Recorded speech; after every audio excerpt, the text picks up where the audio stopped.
While my husband, Jake, was on a business trip, I was having lunch with my mother-in-law, Susan, when Jake himself called me. Something serious has happened. Actually, Mom has collapsed. What? I looked up, shocked. Susan, who was sitting in front of me, also widened her eyes in surprise. So, the route back from my business trip goes past my mother's house. I'm going to head there and take care of Mom. I looked at Susan again. Then, Susan put her index finger to her lips, signaling me to keep quiet about her being with me. Understanding her intention, I decided to go along with my husband's story.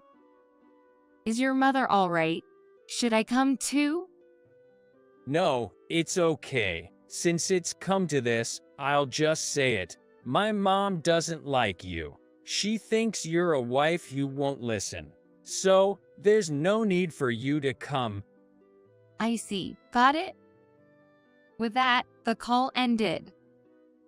By this time, I had already realized Jake was clearly lying, and he had something he couldn't tell me. As I clenched my fists and trembled, Susan then said, "So, what shall we do now?" "My name is Megan. I'm 30 years old. I'm a working housewife in my second year of marriage. I work from home as a writer. I specifically write travel-related articles, leveraging my experience working at a travel agency during my single days. I met Jake through an introduction by a college friend, Kevin. Kevin had promised to introduce me to a colleague, which turned out to be Jake.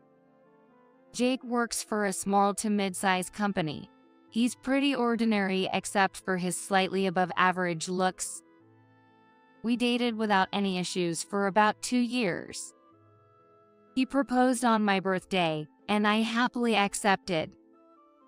We visited my parents to get their blessing for our marriage. Next, we went to visit Jake's family.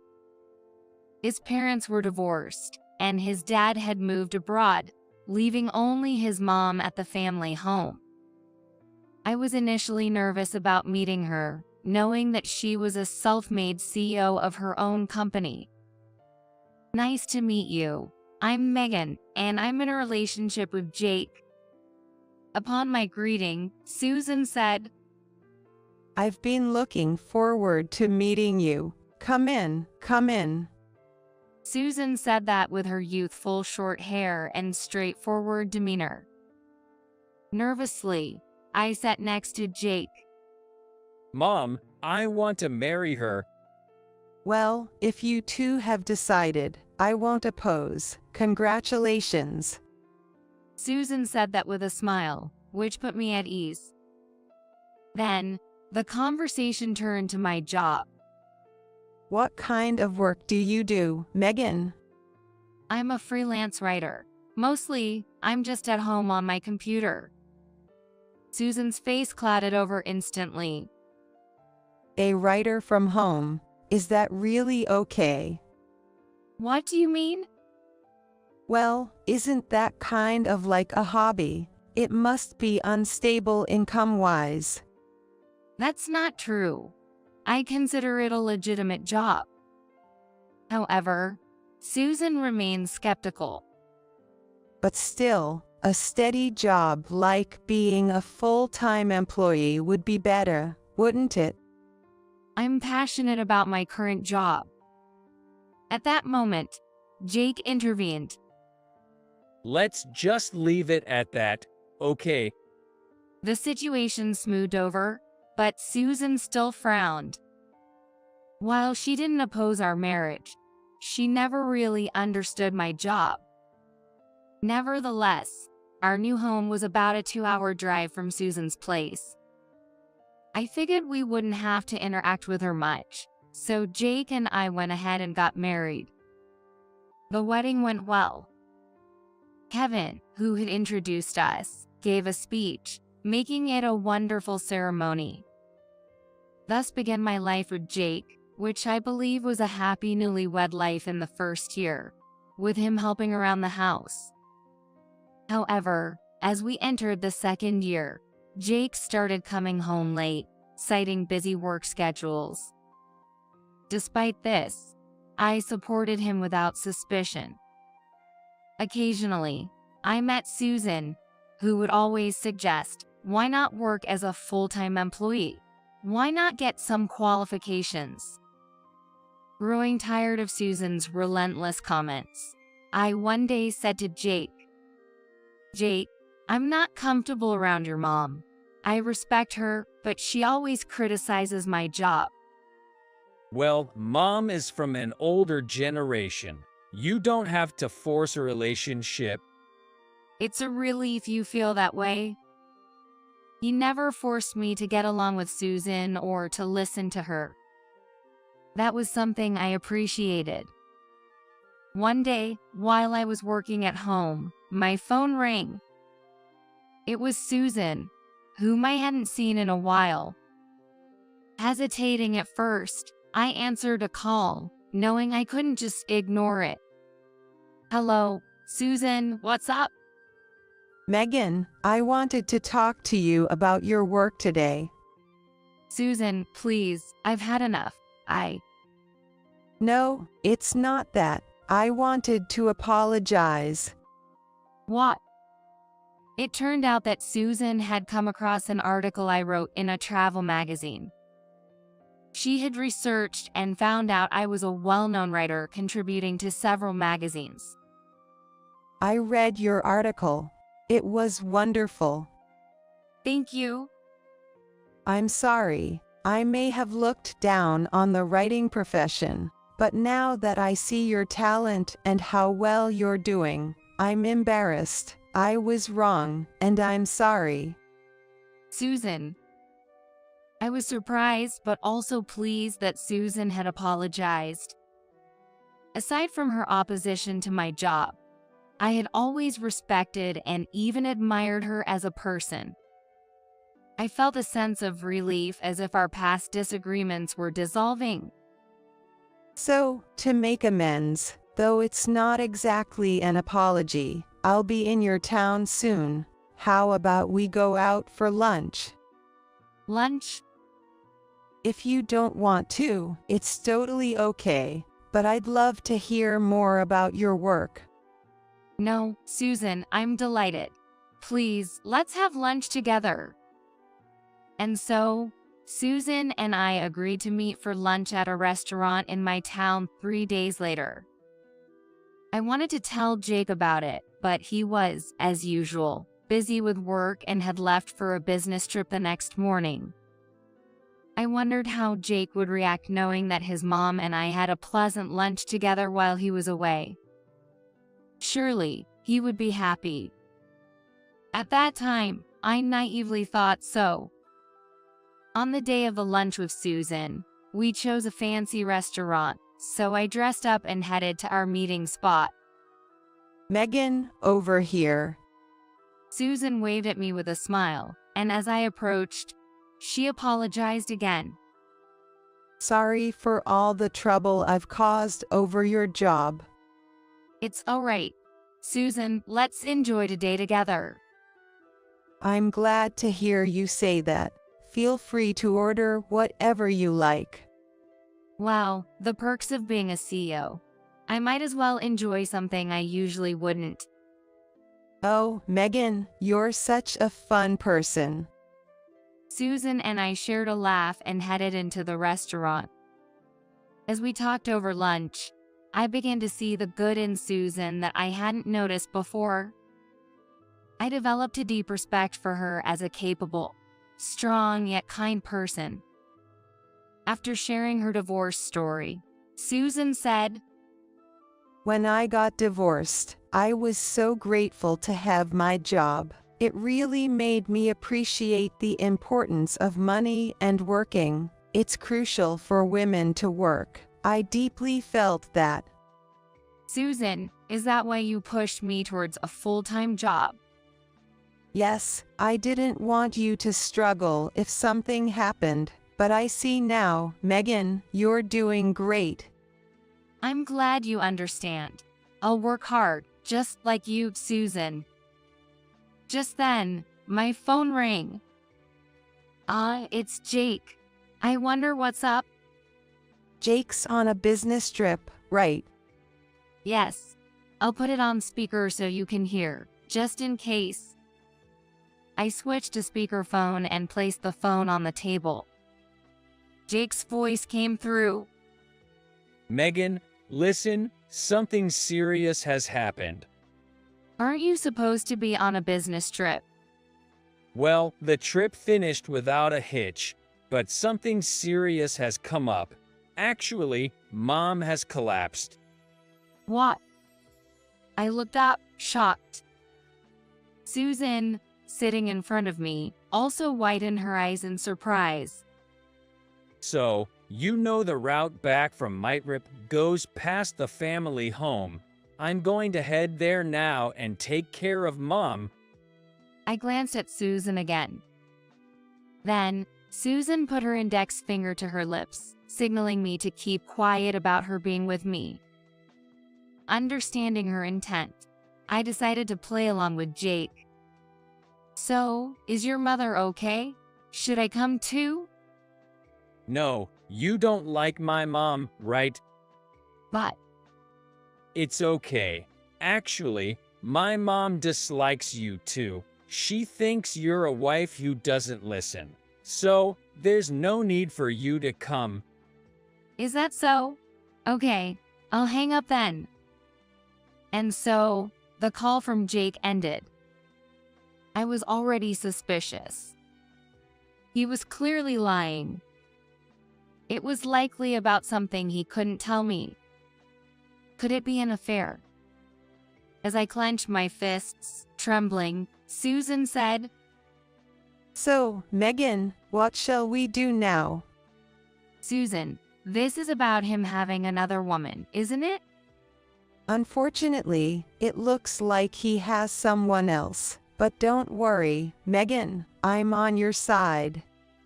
Strengthened by Susan's supportive words, I felt ready to uncover the truth. Later, Susan and I plan our next steps. First, we should check with his company. Prompted by Susan, I remembered Kevin, a mutual friend who worked at Jake's company. I messaged Kevin, need to talk, to which he replied, can we meet after work today? So, Susan and I went to the designated bar. Kevin was surprised to see Susan with me, but after we shared everything, he finally spoke up. I checked with Jake's department. He hasn't gone on any business trip. They said he's on paid leave. Of course, he was lying all along. I was hesitant to tell you this, Megan.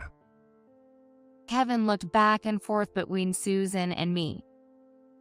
Encouraged by Susan to please tell us, Kevin seemed to steel himself for what he was about to reveal. Actually, it seems Jake has been getting pretty close with a female subordinate named Maria. She also took leave at the same time. A female subordinate. Yes, and apparently, this photo has been circulating around the office. Kevin showed us his phone, displaying a photo of Jake walking through a hotel district with a young woman. Thank you. Can I have this photo? Of course. Sorry, Megan. I felt responsible since I introduced you to, and I've been hesitant to say anything until now. It's not your fault, Kevin. By the way, do you know where this Maria lives? Well, I know a coworker who might.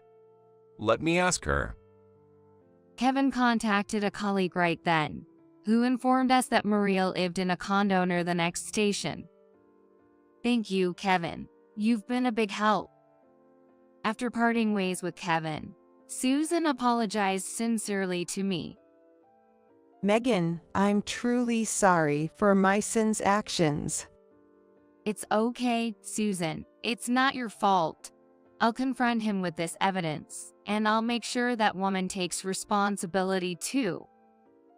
Wait, Megan, this photo alone might be dismissed as them just walking together. We need more concrete evidence. Leave it to me.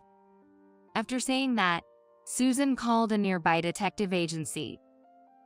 Incredibly, Susan offered to pay for them to secure decisive evidence. This agency was renowned for conducting investigations at an exceptionally fast pace. Megan, try to find out when he'll be back. Okay, he just messaged me. He'll be back the day after tomorrow. Susan nodded at me upon hearing this. 2 days later, while I was at home, Jake returned. I'm home. Welcome back. How is your mother? She's calmed down a lot. Looks like I'll need to visit her more often. Is that so? That must be tough.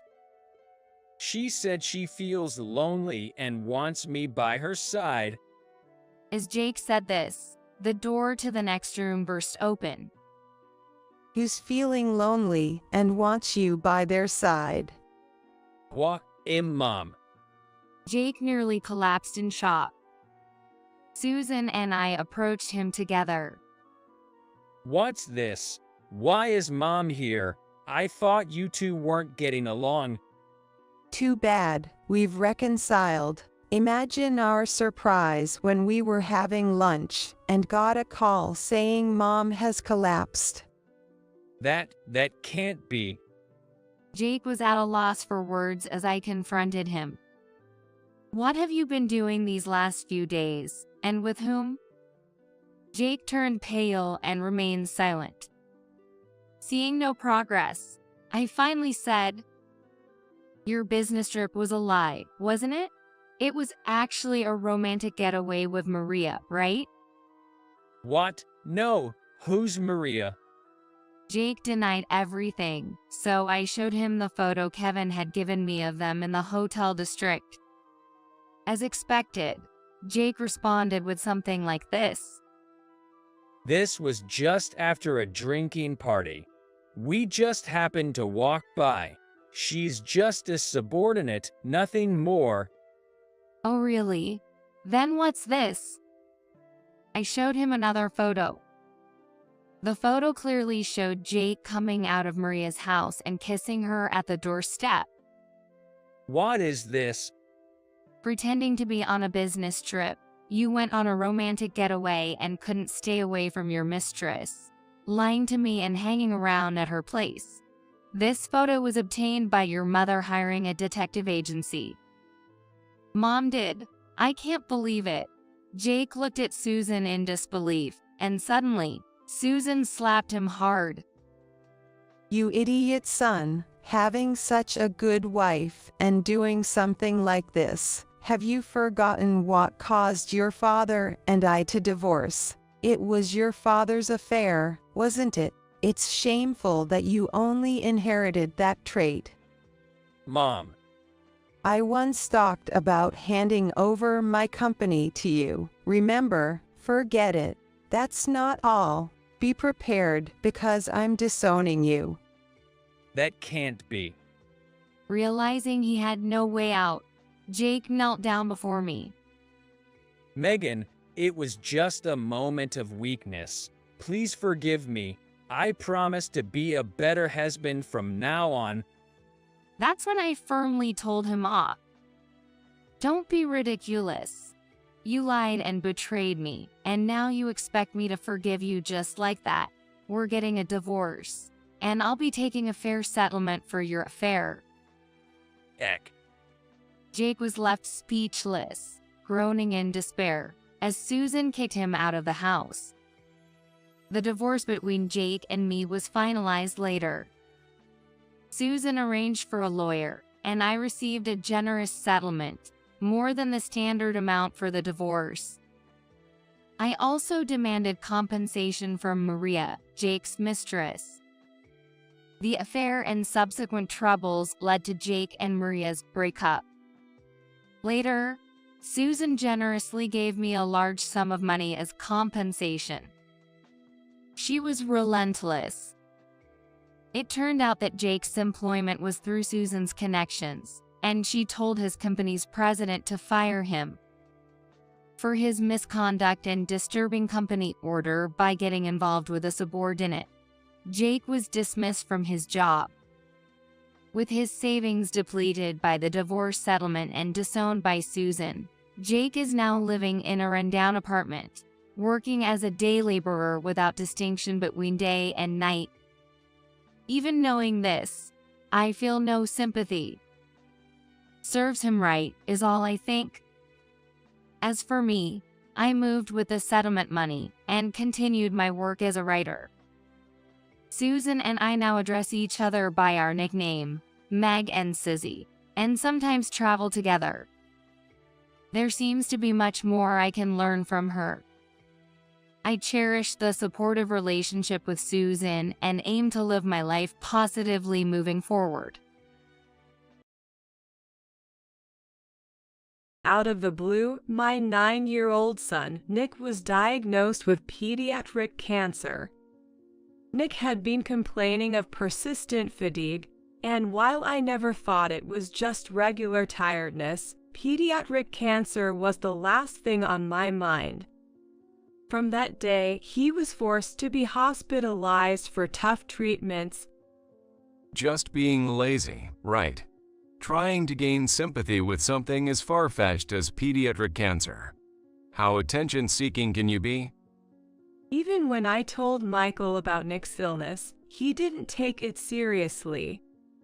Despite being busy with work, he never once visited Nick in the hospital. My MILF, Susan, insisting that housework is the wife's job, never lifted a finger to help and only complained. Then, one day, Susan and Michael, who had never visited before, came to Nick's hospital room. You know, cancer can be cured with vitamins, right? Excuse me. I found lots of stories online about miraculous cancer cures with vitamins. Like, stage 4 cancer disappeared in a week. So, I'll cure our Nick's cancer. He took the orange juice Nick was drinking, threw it over his head. I'm going on a week-long spot rip with your grandma. Make sure you're cured by the time I get back. Shocked by this unbelievable event, both Nick and I were speechless. After they left, Nick burst into tears, relieved from the fear. Cure cancer with vitamins. What is that even about? And who throws liquid on a sick person seriously? Filled with incredible anger, I decided to get back at them. Little did they know, a shocking truth awaited them a week later. I married my first husband, David, when I was 26. He was 4 years older and had been my tutor when I was preparing for high school. After I started working, we reconnected as colleagues. They gradually moved from reminiscing to talking about the future and got married. That's the background of the situation. The following year, Nick was born. Just as our new family began its journey, David passed away due to illness. He had felt fatigue but didn't seek medical attention due to work. One day, he collapsed at work, and upon examination, it was discovered he had cancer. He started treatment immediately, but the disease progressed rapidly, and he passed away 3 months later. Years later, I remarried my current husband, Michael. Initially, I worried about how Nick and Michael, not related by blood, would get along. But gradually, they grew closer, and one day Nick asked if he could call Michael Dad. Surprised, Michael and I exchanged looks, but we knew this was our answer and considered marriage seriously. Our meeting with Michael's parents went smoothly, and they adored Nick as their own grandchild. It was Michael's first marriage, so we invited family and close friends for a wedding ceremony. You would have thought I'd have 2 weddings. I joked with my friends. It was a heartwarming ceremony. However, the seemingly happy in-law family had its issues. Michael's younger brother, who married before us. Michael had moved out when he started working. Marriage was unthinkable, it seemed to be his favorite saying. And his serious brother-in-law decided to take over his parents-in-law's family, got married, and lived with them in the in-laws' house.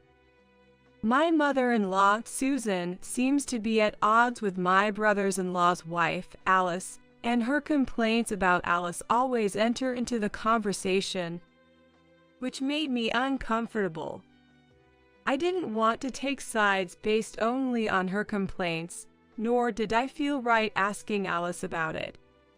So I mostly nodded along and ignored her rants. But this seemed to encourage her to increasingly intrude into our home. She started staying over for various reasons, and before I knew it, she was staying over half of the month, and eventually moved in with her belongings. She began acting as if she owned the place, and her attitude towards me and Nick changed. At first, my mother-in-law was kind and understanding to me and my son. She began to say sarcastic things that were not important to us. Before remarrying, I was working part-time, getting by with the help of David's estate. Even after remarrying, I continued working part-time, albeit less frequently, to contribute a little extra. Considering Nick's future, having more money is always better. However, Susan implied that my working part-time meant Michael wasn't earning enough and kept telling me to quit. After all, you're a mom and should prioritize parenting. I've never once neglected Nick because of my job. We've managed just fine together. But then, Susan started making snide remarks to Nick. You're the reason your mom struggles. Your new dad even feels embarrassed about you in public. She blamed Nick for making Michael feel uncomfortable and started forcing him to do middle school level workbooks, which were too advanced for a child in lower elementary. He hasn't even learned the basics, and she's making him do middle school workbooks. Of course, Nick couldn't answer any questions and ended up crying. She'd even take away his meals, saying his crying was annoying and that boys shouldn't cry so much. Gradually, Nick became afraid of her and started avoiding being alone with her. What an unlovable brat. He lacks cuteness because he doesn't get enough motherly love. What kind of parenting is this? She said it so that my son could hear her. So my son would often say sorry and apologize to me. It must have been hard for him that I was being blamed because of him. If I confronted Susan directly, she'd take it out on Nick, so I gradually became unable to voice my opinions. But considering Nick's welfare, I couldn't stay silent. I waited for Michael, who was often away for work, to come home and then shared everything about Susan's behavior. But he didn't believe me, insisting that his mother couldn't possibly say such things or treat a child badly. You say my mom's terrible, but maybe you're the one being harsh to her. What? I've heard complaints. You can handle the housework properly. Since we can live on my income, just focus on the house and stop working outside. I was baffled. I'd been told to quit my job but had never forced housework onto Susan. In fact, I had never seen her do any housework. She'd just sit around like the lady of the house, ordering me around. She complained about the seasoning of meals, but I'd never had a chance to taste her preferred seasoning. How could I guess flavors I've never tried? I'm not a mind reader. I almost spoke back many times but always held back, fearing Nick would become her target. Gradually, Michael's attitude toward Nick and me became colder. Still, coldness was bearable. Sometimes he'd get so angry it was as if another personality had taken over. He never hit us, but he'd throw things, sometimes hitting Nick. Once, when Nick cried from pain and fear, Michael dragged him outside, saying to stay there until he stopped crying. I shielded Nick, ready to be hit, but luckily, Michael lost interest, muttering it was a turn-off.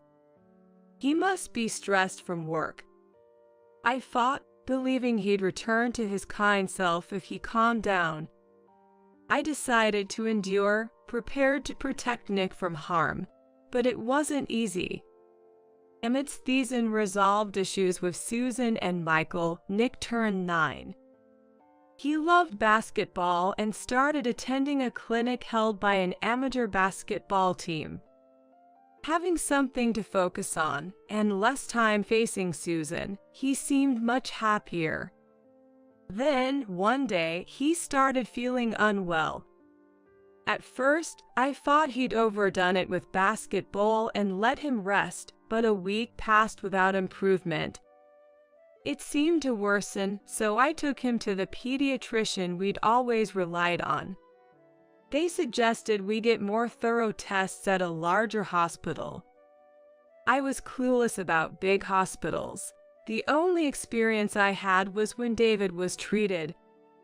The doctor, having connections, wrote a referral for us. I was advised to get a medical consultation as soon as possible, preferably by tomorrow. I was grateful for seeing a familiar doctor first, but at the same time terrified that Nick might have a serious illness. I told Michael, asking him to come with us, but he refused. It's probably just him faking it. Did something happen at school? If you believe everything a kid says, no amount of money will ever be enough. Big hospitals are expensive, right? Cover it with your part-time income. I've heard of kids using sickness as a way to rebel against their parents. But would a child fake being sick to the point of not eating well and continue it for a week? Even adults find it hard to fast for a week to make a statement. It requires extraordinary determination. In any case, Nick's illness lasting a week surely meant something was wrong. I had no issue paying with my part-time income and declared to Michael that I would take Nick to the hospital alone. He just responded with a dismissive "do whatever you want," and was visibly upset that evening. The next day at the hospital, they prepared for the worst-case scenario. When I asked the doctor what that meant, they said pediatric cancer. Symptoms can be similar to a cold, including abdominal pain or sudden weight loss. They asked if I had noticed anything unusual, and Nick revealed he had been experiencing joint pain. When I asked why he hadn't mentioned it, he said he didn't want to worry me more or have me face unpleasant comments from Michael and Susan. I felt terrible that he was suffering yet worried about me. Perhaps if I had managed things better with Michael and Susan, I would have noticed the signs of Nick's discomfort earlier. As I reflected on my shortcomings, another shock hit me. Nick's illness was an early symptom of pediatric cancer. He had to be hospitalized, and while preparing for his stay, I informed Michael and Susan. Pediatric cancer. A worthless burden that costs a fortune. I won't pay a dime. Cancer hereditary, right? David died of cancer, didn't he? Thanks for passing on such a great legacy. Michael added coldly. Their heartlessness was beyond belief. Cancer treatments can be quite expensive. Susan was only worried about the cost. Michael even said in front of me that the treatment expenses would come out of my part-time income. I couldn't stand being around these foolish people any longer, so I quickly left for the hospital where Nick awaited. Nick had to give up basketball, which he loved, and his enjoyable school life to focus on the treatment. Fortunately, the pediatric ward had a school, so he wouldn't fall behind in his studies. But seeing other children in much worse conditions was a shock to him. Will I end up like them? Will I never play basketball again? I wanted to become a star player to make your life easier, Mom. He felt guilty for burdening me with his illness. It's said that a patient's mental state can influence their condition, so I was advised to avoid making him feel like a burden. I've never blamed him, but maybe my worry showed. Maybe I unconsciously emitted an aura of anxiety that he picked up on. I resolved to bolster my spirits and encourage Nick, who was becoming increasingly disheartened. There were times he cried out, wishing to die rather than getting better. The side effects were so painful that it seemed unbearable. They say even adults find some cancer treatment stuff to the point where they feel like giving up. I thought I understood the hardships of cancer treatment from David's experience, but he hadn't undergone extensive treatment. In reality, I only thought I knew. You can say anything with words. But I wanted to truly support Nick. I sought opportunities to hear from those who had experienced similar situations. We were introduced to a college hospital where I met a student who had survived pediatric cancer.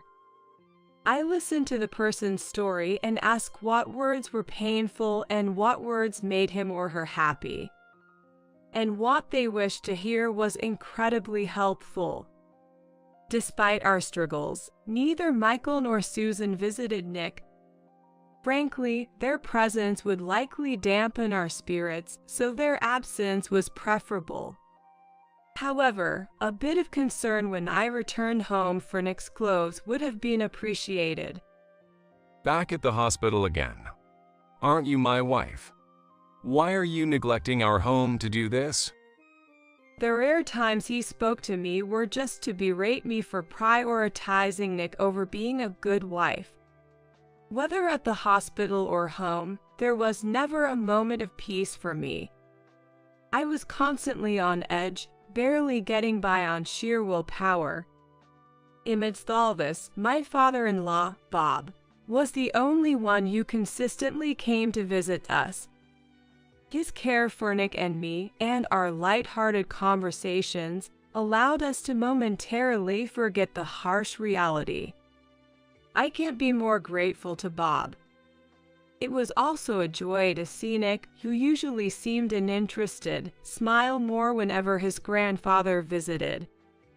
Bob once confided in me that he had lost a close friend to cancer. Having witnessed the burden on the caregiving family and his friends struggle with harsh treatments, he expressed a desire to help us in any way he could. Just knowing his intentions was enough for me. I wish that Michael and Susan, who I live with, could have even a tenth of Bob's compassion. But expecting something and being let down hurts more, so I decided not to hope for anything. One day, Susan and Michael, who had shown no interest in Nick's battle with illness, came to his hospital room. How long do you plan to run away from home like a teenage rebel? The house is a mess because you're not there. A wife has her duties, right? When it's time for someone to die, they'll die, so just leave it be. The cure for cancer is just a matter of luck anyway. Cure for cancer a matter of luck. Everyone dies eventually. What are those the words you say in a ward where many are striving for recovery? Were they always this despicable? I was so enraged and dumbfounded that I lost all reason. There are things you should and shouldn't say, right? There's a time and place for everything, isn't there? Don't you, who have lived many times longer than Nick, know that? Maybe you both should get a brain scan. Sometimes tumors in the brain can cause personality changes. I remembered some medical drama with a similar plot, though it was a vague memory. I said it confidently, hoping to scare them a bit. You're insulting the mother who raised me. Your son's weak and got cancer because of your poor parenting, right? I read online that cancer can be instantly cured by just taking vitamins. I'll cure him. Michael grabbed Nick's half-finished orange juice and poured it over his head. It was a move so unexpected that I couldn't intervene. Nick and I were so shocked that we could only stand there, stunned. Michael and Susan pointed and laughed at us. I'm going on a trip with Mom. If your stupid son's illness isn't cured by the time we return, who knows what we'll do. Keep that in mind. Make sure you clean up the house by the time we're back. They left the room after their one-sided tirade. As the tension eased, Nick burst into tears, overwhelmed by fear. The nurses rushed in upon hearing the commotion, busying themselves with cleaning and changing the sheets. Meanwhile, Nick and I waited in an empty room. I apologized to Nick for making our supposedly normal life, especially our home, a place of fear for him. I regretted my naive hope that reducing contact with Susan could somehow make things better, and for enduring these past years, I apologized to Nick. He comfortingly said he endured the mean granny just like I did, showing his kind nature.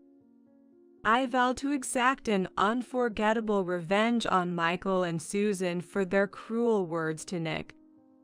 About a week after making my vow of revenge, Michael called me. Hey, why can't I get into my own house? What kind of wife locks out her husband? Do you forget his providing for you? His voice was so loud, it rang in my ears, even with the phone's volume down. When did that house become his, anyway? That house was inherited from David. Michael suggested we start our married life there since his apartment lease was nearing renewal. He had said we'd eventually move to a new place, but there was no sign of that happening. Before remarrying, a friend of David had offered to buy the house, offering a price above market value.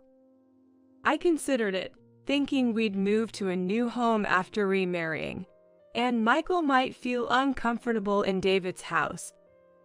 The offer was tempting, with the location and layout being ideal, and they were willing to meet my asking price.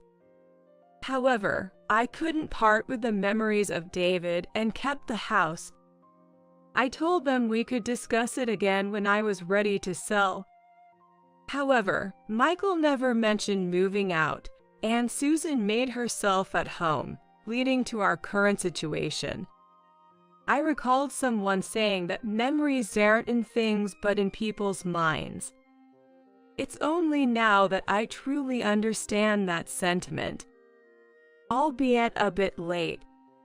I should have sold the house when Susan started to overstay. When I approached David's acquaintance about selling the house, although it was belated, they were delighted to help. They even apologized for bringing up the sale during a time when I was grieving. The paperwork for the sale had already been completed. They were considerate about my move and Nick's illness, agreeing to work around my schedule for handing over the house. I was grateful, but to truly get revenge on Michael and Susan, I moved out promptly. I sent Michael and Susan's belongings to their family home, charging them for the shipping. Nick and I took only the essentials and had already moved into our new place. When Michael kept insisting it was his house, I reminded him it was inherited from David and belonged to me. He was momentarily taken aback but quickly retaliated.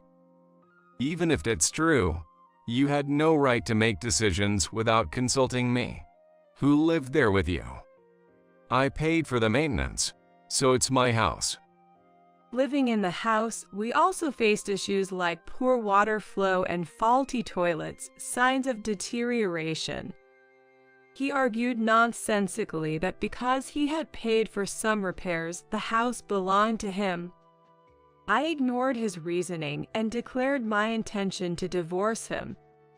Hearing our conversation, Susan interjected. What an ungrateful woman. After accepting you, a remarried woman with baggage, as a daughter-in-law, you want a divorce? Women like you are a nuisance wherever you go. I'm saying I'll disappear from your lives, which should make you happy. Why not just agree to the divorce? You should be relieved to see me go. Be honest for once. Caught by the truth, Susan fell silent. I didn't think this gave me the upper hand, though. I had to be extra cautious and not give them any advantage. When I discussed selling the house, David's acquaintance asked if something had happened. I confessed that I had planned to sell the house inherited from David once I found a new place to live with Michael. However, that was delayed due to his procrastination and Susan's domineering presence. I had given up on mending my relationship with Susan long ago. I admitted my indecisiveness in hoping Michael would return to his former self. The acquaintance, after hearing everything, sympathized with our situation and introduced me to a competent lawyer. The lawyer, very supportive, assured me we'd pursue a divorce that would lead to happiness for us. I initiated the divorce through the lawyer, and Michael eventually agreed, finalizing it. There was a reason David's acquaintance was so helpful. They were executives at a company that did business with Michael's employer, and Michael was the responsible officer for that account. When they requested a change of personnel from Michael's company, he was summoned by his boss, who demanded to know what offense he had committed. The company didn't want to lose a major client. Michael, clueless, denied any wrongdoing. However, upon further investigation by his boss, it was revealed that Michael had a bad reputation, and his colleagues confirmed he had been cruel to his stepson. I heard that Michael was going around telling his colleagues and subordinates that his stepson was weak, stupid, and useless. Just recently, he boasted about curing Nick's supposed pediatric cancer by pouring vitamin-rich orange juice over his head. A subordinate checked the website Michael mentioned, finding it suspicious and linked to a scam recently exposed in the news. The organization Michael was involved with turned out to be the seller of so-called miracle water at outrageous prices. When he was severely reprimanded by his boss, he defiantly responded, Does it matter to the company what I do to the kid? It's none of your business. He even bragged about how he had disciplined Nick. The company pointed out his behavior deviated too much from normal societal standards and told him it was too risky to keep such a person employed in this day and age. He was fired. Later, he heard rumors that an executive at a client company was acquainted with me. In reality, the person was a friend of David, but rumors often get twisted. Panicked Michael sought my help. He showed up at my workplace, unaware of my new address. It turns out David's friend had been making moves, complicating his efforts to find a new job. Even without their interference, he would have had to explain his firing from the previous company. There must have been a significant reason for it. I told Michael, who only came to me when he was in trouble, that he got what he deserved and turned him away. Susan had nonchalantly returned to her family home, but there was no place for her anymore. When I decided to divorce, I made sure to tell Bob, who adored Nick, everything that had happened. He was heartbroken that his young grandson had been targeted and became furious upon learning the truth. The fact that Alice had also been mistreated by Susan came to light, and he finally lost his patience with her. When Susan returned as if nothing had happened, he told her they were getting divorced. Initially, she resisted, but then agreed, thinking it was better to receive alimony than to stay with an unwanted Alice and a husband who no longer cared for her. However, she ended up being the one who had to pay alimony, demanded by her Alice for mental distress. Michael, who had been temporarily staying with Susan, was also kicked out of the family home after Bob discovered their mistreatment of me and Nick. Susan and Michael are now living together in a run-down apartment, surviving as best as they can. He struggles to find steady work, managing only to get by with day labor. Susan, having been a housewife for years, refuses to work, and they are constantly fighting, each blaming the other.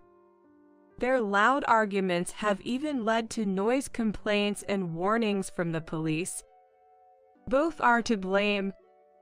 Susan initiated the trouble, and Michael went along with it, but he shares the responsibility from the moment he participated. As for Susan, she seems too stubborn and thick-skinned to be affected by any downfall. After everything was settled, Bob visited me and Nick once.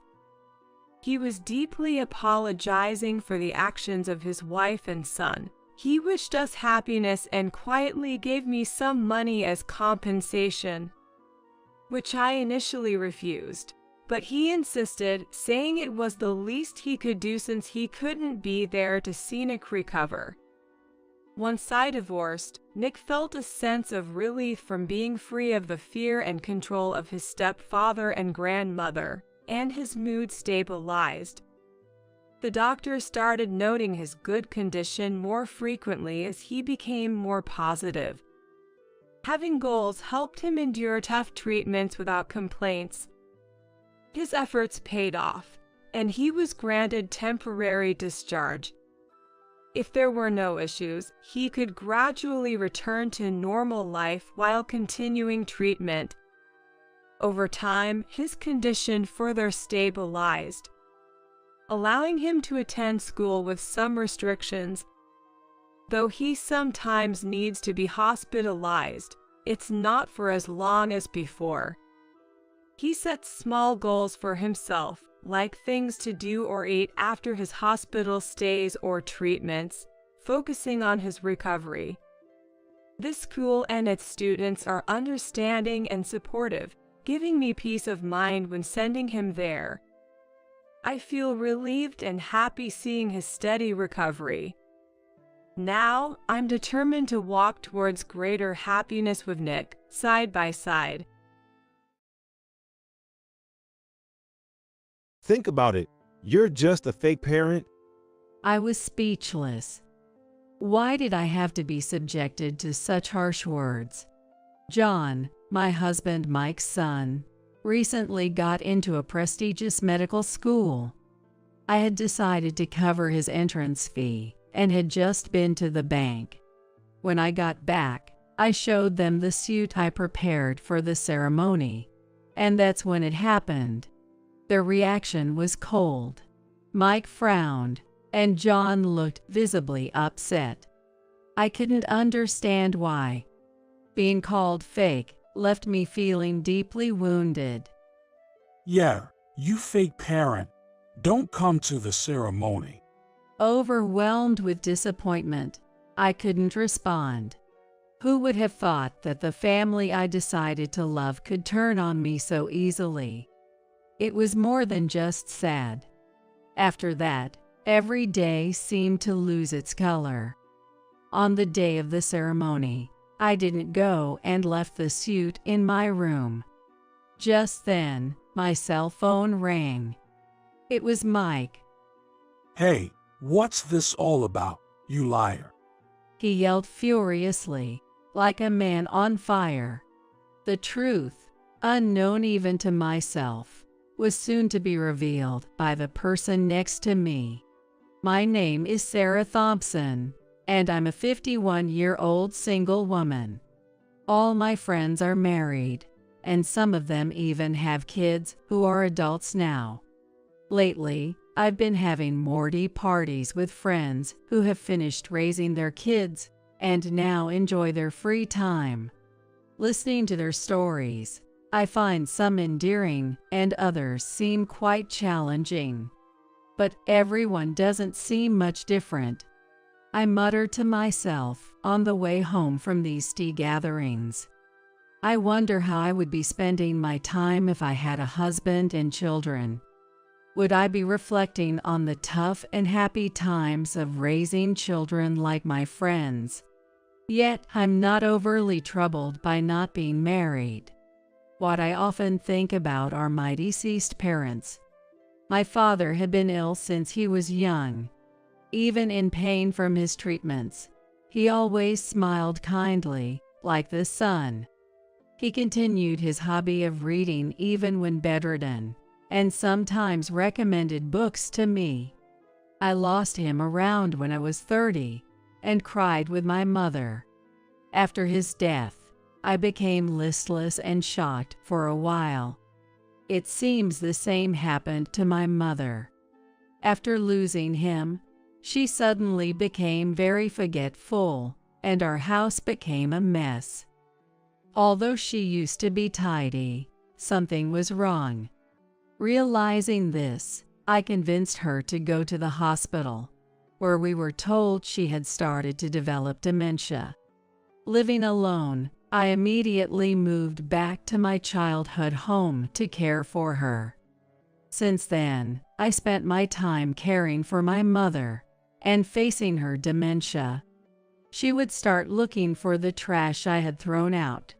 Despite no one visiting, she would insist someone had come and frequently opened the front door. Eventually, she even acted sadly, claiming that a cat we never owned had died. My mother and I spent a tumultuous 20 years in a haze of confusion. Recently, I lost her too. Amid the loss, I finished her funeral and started organizing her belongings. It's not something that ends in a day or two. I proceed slowly, taking breaks as needed. I opened the window and looked up at the sky. The clear winter sky was mixed with the breeze of spring. It had been a while since I felt the flow of the seasons. Maybe I've been too tense all this time. With a sigh, I took a deep breath and stood up to make some coffee. Just then, the doorbell rang. Looking through the intercom camera, I saw a woman who lives in the apartment complex. I had inherited an old apartment complex before my parents passed away, and have been the landlord since my 30s. As a result, I am close with the residents. Everyone is friendly and kind, sharing fruits and vegetables with me when the season comes. The apartment is about a 10-minute walk from my childhood home. Her coming all this way suggested there might be some trouble. Feeling slightly anxious, I went to see that it was not the case. She had come to check on me after hearing about my mother's death. She was about the same age as my mother, and they were very close. I responded with a forced smile. "I'm fine. I knew this day would come eventually." But, it seems like you've been a bit down lately. "I'm really okay." Your mother was such a big help to me. "Yes, I know." Her eyes were swollen from crying. showing her genuine sorrow. After sharing some memories, we promised to visit the grave together. Having someone who cherished her like this would surely make my mother happy. Suddenly, I remembered something. The apartment complex needs to be demolished soon. Just before my mother passed away, I received a letter from the city office about a meeting. It explained that a city development project was decided upon, and the land where the apartment now stands is to be turned into a road. That's 5 years away. Sipping my coffee, I stared blankly at the calendar on the table. Within these 5 years, I need to arrange for the residents to relocate and find a demolition company for the apartment. I learned that the city office would cover part of the demolition costs if I applied for it. Yet, the thought of demolishing the building is quite daunting. Even though it's an old apartment from an outsider's perspective, it holds sentimental value for me. Thinking back, there were numerous challenges like frozen water pipes, clogged toilets, and noise complaints. There were issues I couldn't solve alone and managed only with the help of my parents or by consulting with professionals. Spending days looking through paint swatches for the exterior walls is a fond memory. It's a shame, but it has to be done. The residents will need time to find new places to live. I should put up a notice soon. Losing my mother and now having to let go of the apartment is very sad. To distract myself, I gulped down my coffee and started to work on the notice, putting aside the task of sorting through the belongings. The apartment residents came to visit me one after another, day by day. They come out of concern for me. Those who have known me longer often share memories of my mother, leading to long conversations. Of course, there are others who talk to me too. Recently, I've been talking a lot with Mike Scott, who moved in about a year ago. He chose this apartment for its rent, which is lower than the market rate in the area. Living with his son, he mentioned the high cost of education. It's been tough for you, Sarah. Well, it can't be helped. My mother must be smiling down from heaven now. You're strong. I lost my wife a few years ago, and it was hard to recover. Oh, really? Yes. She had a serious illness, a complicated one. Was she hospitalized? She wasn't, but I took care of her at home. It must have been tough, especially with a son to take care of. Taking care of my wife and replacing her in cooking and attending school meetings for our son was hard. His hearty laughter gave no hint of such difficulties. Perhaps that's part of his charm. Moreover, his stories are always interesting and bring me joy. Talking with Mike, the sadness of losing my mother and the need to demolish the apartment seemed to vanish. Gradually, I realized I was drawn to him. Even while shopping, I found myself wondering what Mike's favorite dishes were. Oh my, what am I thinking? I made a quick brushing gesture beside my face, trying to wave away unnecessary thoughts. I'm in my 50s. I need to act my age. I told myself that, trying to convince myself of the sentiment. But whenever I saw Mike, our cheerful conversations made me forget such resolutions. Before long, Mike and I became close and started talking frequently. One sunny day, Mike came to me with a serious expression. He mentioned he had something to discuss, so I decided to invite him in that day to hear what he had to say. I wondered if he had come to talk about moving out, especially since I had recently put up a notice. Sitting across from each other, feeling somewhat restless, he suddenly started to speak. Actually, the thing I wanted to talk about is, well, What is it? You seem so formal. well, I've liked you for a long time, Sarah. Slowly, he took out a small case from his pocket. He said to me as he opened a lid. Will you marry me? Inside was a very elegant ring, sparkling. Me, are you sure? I was so surprised that I blinked several times. I thought it might be a mistake or a joke, but it seemed genuine. Mike leaned in and said, You seem so composed, yet so lively when we talk. I want to be with you in the future. But I'm already 51. Age doesn't matter. I don't choose people based on that. Mike said earnestly, looking me in the eyes. Marriage is about sharing a life. I want you to be the one with whom I share and live my life. Mike, But maybe I'm not right for you. I have a grown child and all. that's not an issue at all. I feel the same about you. And so I accepted his proposal, and we decided to marry. That night, soaking in the bath, I stared at the ceiling. I never imagined that at this halfway point in my life, such things would happen. Life is full of surprises. While looking at my sagging arms, I wondered if I could even wear a wedding dress. As these thoughts dominated my mind for a few days, Mike came with joyful news. His son, John, had passed the entrance exam for a prestigious medical school. Wow, congratulations. It's really great.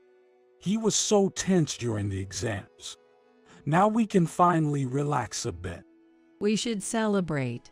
How about ordering some pizza? Well, there's a bit of a problem. What happened?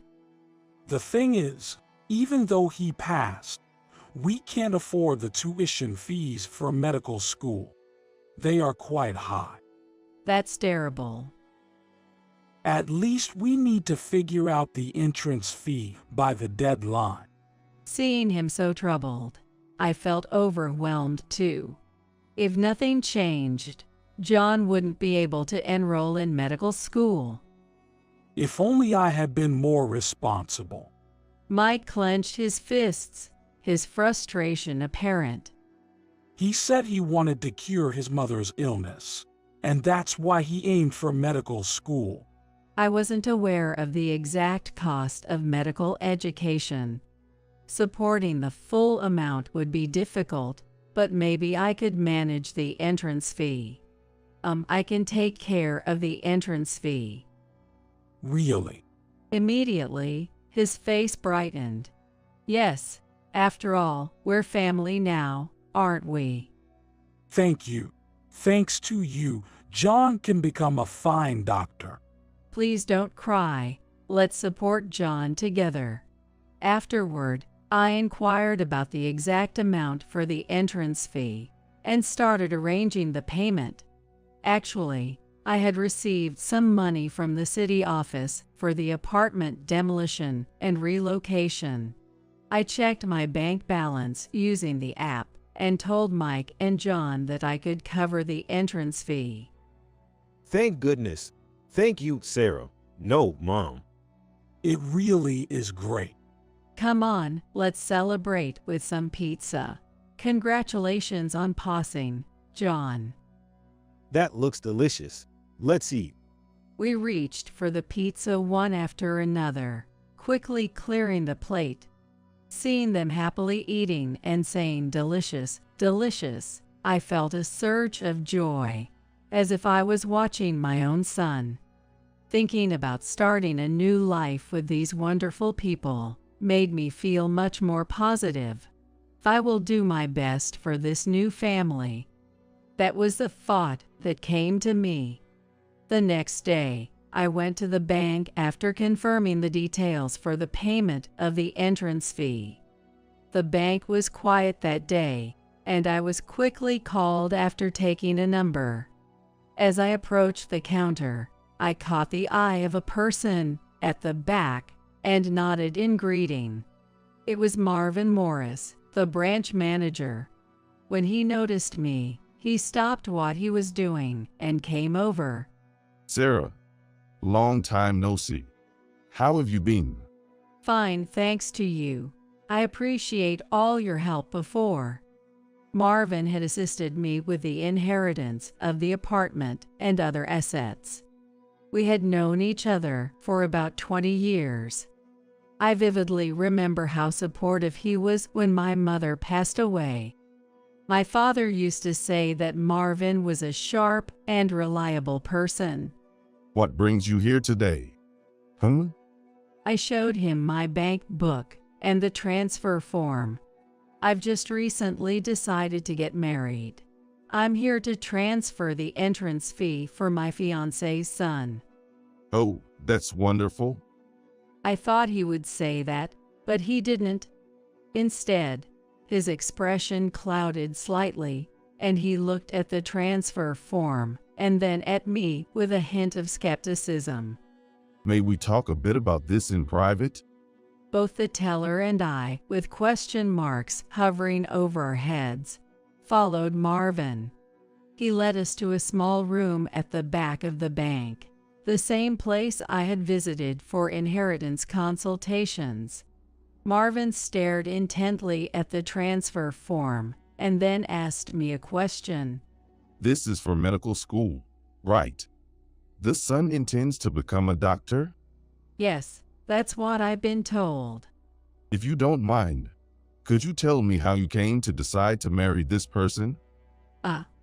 Taken aback, I decided to tell the truth. After losing my mother, I began talking more with Mike, one of the residents I manage. He raised his only son while caring for his wife with a serious illness. His wife had passed away a few years ago, and now it's just him and his son living together. He proposed, saying he wanted to spend the rest of his life with me. Then, right after that, John's entrance fee issue came up. I felt motivated to work hard for my new family. That's truly wonderful. But this Mike person. Oh my goodness, I've been calling him Mike. I mean, Mr. Scott. Mike Scott. Marvin repeated the name softly, then tapped his fingers on the desk as if pondering. With a rhythmic tap, tap, tap, the sound filled the room. In just a few seconds, he stopped tapping and said, May I keep this transfer form? But why? Just leave this matter to me. He said with a reassuring smile, standing up. After opening the door to the small room, he said, please. And I left the bank, still confused. On my way home, I felt as if I had been bamboozled, reflecting on Marvin's actions. He had a slightly complex expression when he heard Mike's name. Why was that? Yet, he is a trustworthy person. He had asked me to trust him, and there had never been a time when he wasn't reliable. There's still time before the deadline, so it should be fine. I decided to leave everything in Marvin's hands. That evening, I showed Mike and his son the suit I had prepared for the ceremony. It was a neat two-piece white suit. What do you both think? But their reaction was cold. Did you buy it? Seriously, you're coming to the ceremony.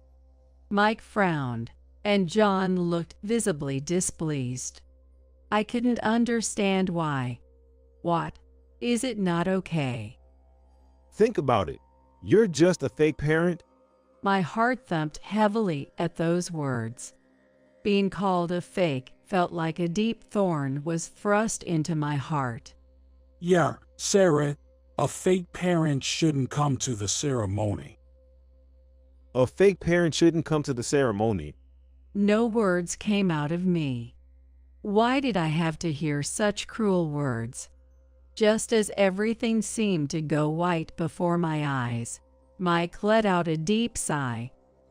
Let's just tell the truth. The truth. Why do you think we were so nice to you? For the money. It's for my tuition and fees. No, that can't be. There's no other benefit to marrying a plain woman like you. What do you mean? Was it all an act? Yes, it was. It took a long time to get close to you and arrange the marriage. I would have preferred a younger and prettier mother. You're the apartment manager and your parents just died. We thought you had a lot of inheritance. I wanted you to pay for all the tuition fees. What a disappointment.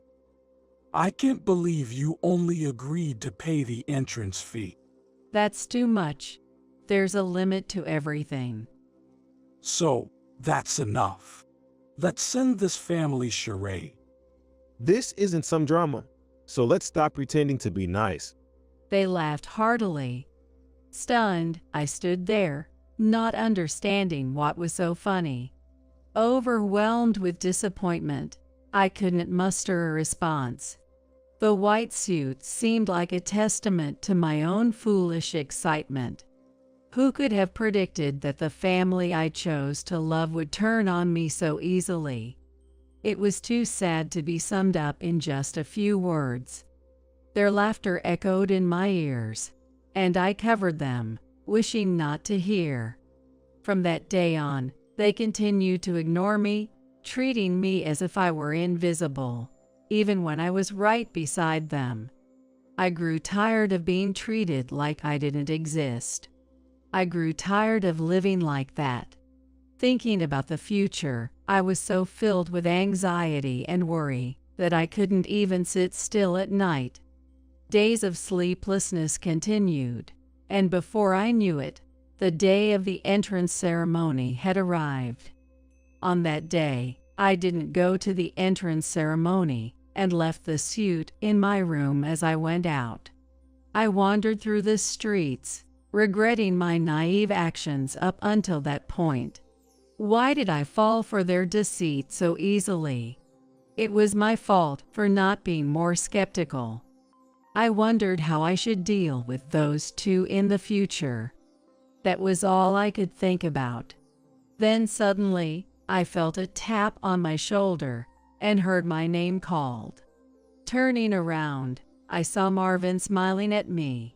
I saw you by chance. What's going on?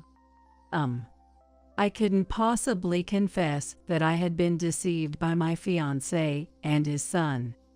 So I awkwardly averted my eyes. Just then, my smartphone rang. The caller was Mike. "Excuse me, I need to take this call," I told Marvin and pressed the answer button. Mike was furious, yelling as if on fire. What the hell is this, you liar? "Excuse me." At the registration desk, they said his enrollment is canceled because the entrance fee of 2 million yen hasn't been paid. That can't be right. Explain this. On the phone, the two were shouting.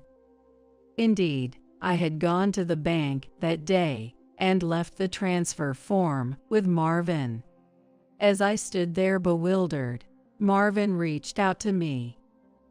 Let me explain. He took the smartphone from my hand, put it on speaker, and began to speak. Mike Scott. Hello. I'm Marvin Morris, a banker from around here. What? You caused a commotion in another town before, embezzling company funds and facing charges. Marvin stated this calmly and clearly. What are you talking about? You fled here from your hometown. I see. It was quite the surprise for me. Hey, don't talk nonsense about my father. It would be better if it were nonsense. But I remember it well. It was quite the scandal. Stop it. After all, It was an embezzlement case that involved our bank due to business dealings with that company. It's hard to forget. The smile vanished from Marvin's face. Instead, he had a very stern expression, choosing his words as if recalling the past. I remember your name. When Sarah mentioned you, I couldn't help but be suspicious. What, Sarah, what have you said? I heard you got married. Quick action on your part to remarry right after a divorce. Divorce? You said she was dead. Was that a lie too? She wasn't terminally ill, and her death was a lie too. You were told to divorce because of that scandal. Shut up. Just transfer the entrance fee. You probably approached kind-hearted Sarah, pretending to be a man in distress to arrange some money, right? Shut up. Hey, Sarah. Don't listen to him. He's lying. No, Mike. It's you who's lying. The day I went to the bank, I realized I had forgotten something on my way home and returned to the bank. That's when I ran into Marvin. He expressed concern about something regarding Mike and asked me to wait a bit before proceeding with the transfer. Trusting Marvin and knowing there was time until the payment deadline, I left the money in the account. By mentioning my bank visit, they mistakenly assumed I had transferred the entrance fee. But I never said I had done it. That night, after showing the suit, I discovered their true nature and intentions. Then I understood the true intention behind Marvin's request to wait with the transfer. I was on my way to the bank to confirm it today. Meeting him in the middle of the city was unexpected, but everything made sense after hearing the whole story. I kept asking you two to talk to me. What's this all of a sudden? But you both ignored me, so you didn't know I hadn't transferred the money. Silence fell on the other end of the phone. Faced with the truth from both Marvin and me, they were left speechless. Seconds later, the call ended abruptly, leaving only the sound of the bustling street around me. Soon after, Mike and I quickly proceeded with the divorce. He probably decided to cut ties after realizing everything was exposed, including my financial situation. I never thought the laughing figure of him was just an illusion. He and John left my apartment and this town as if fleeing. John had a history of misconduct in high school, causing frequent troubles. But his academic performance was good, so it seems the teachers overlooked it. I looked pensively at the room they had vacated, recalling such tidbits of information. Can such things really happen? It's like something out of a drama or movie, a story where it's hard to tell what's true and what's not. Yet, John had the capability to pass the entrance exam for a challenging medical school. I regretted that his intellect couldn't be used for something better. No more marriage for me. A few years later, my apartment was rebuilt in a different location.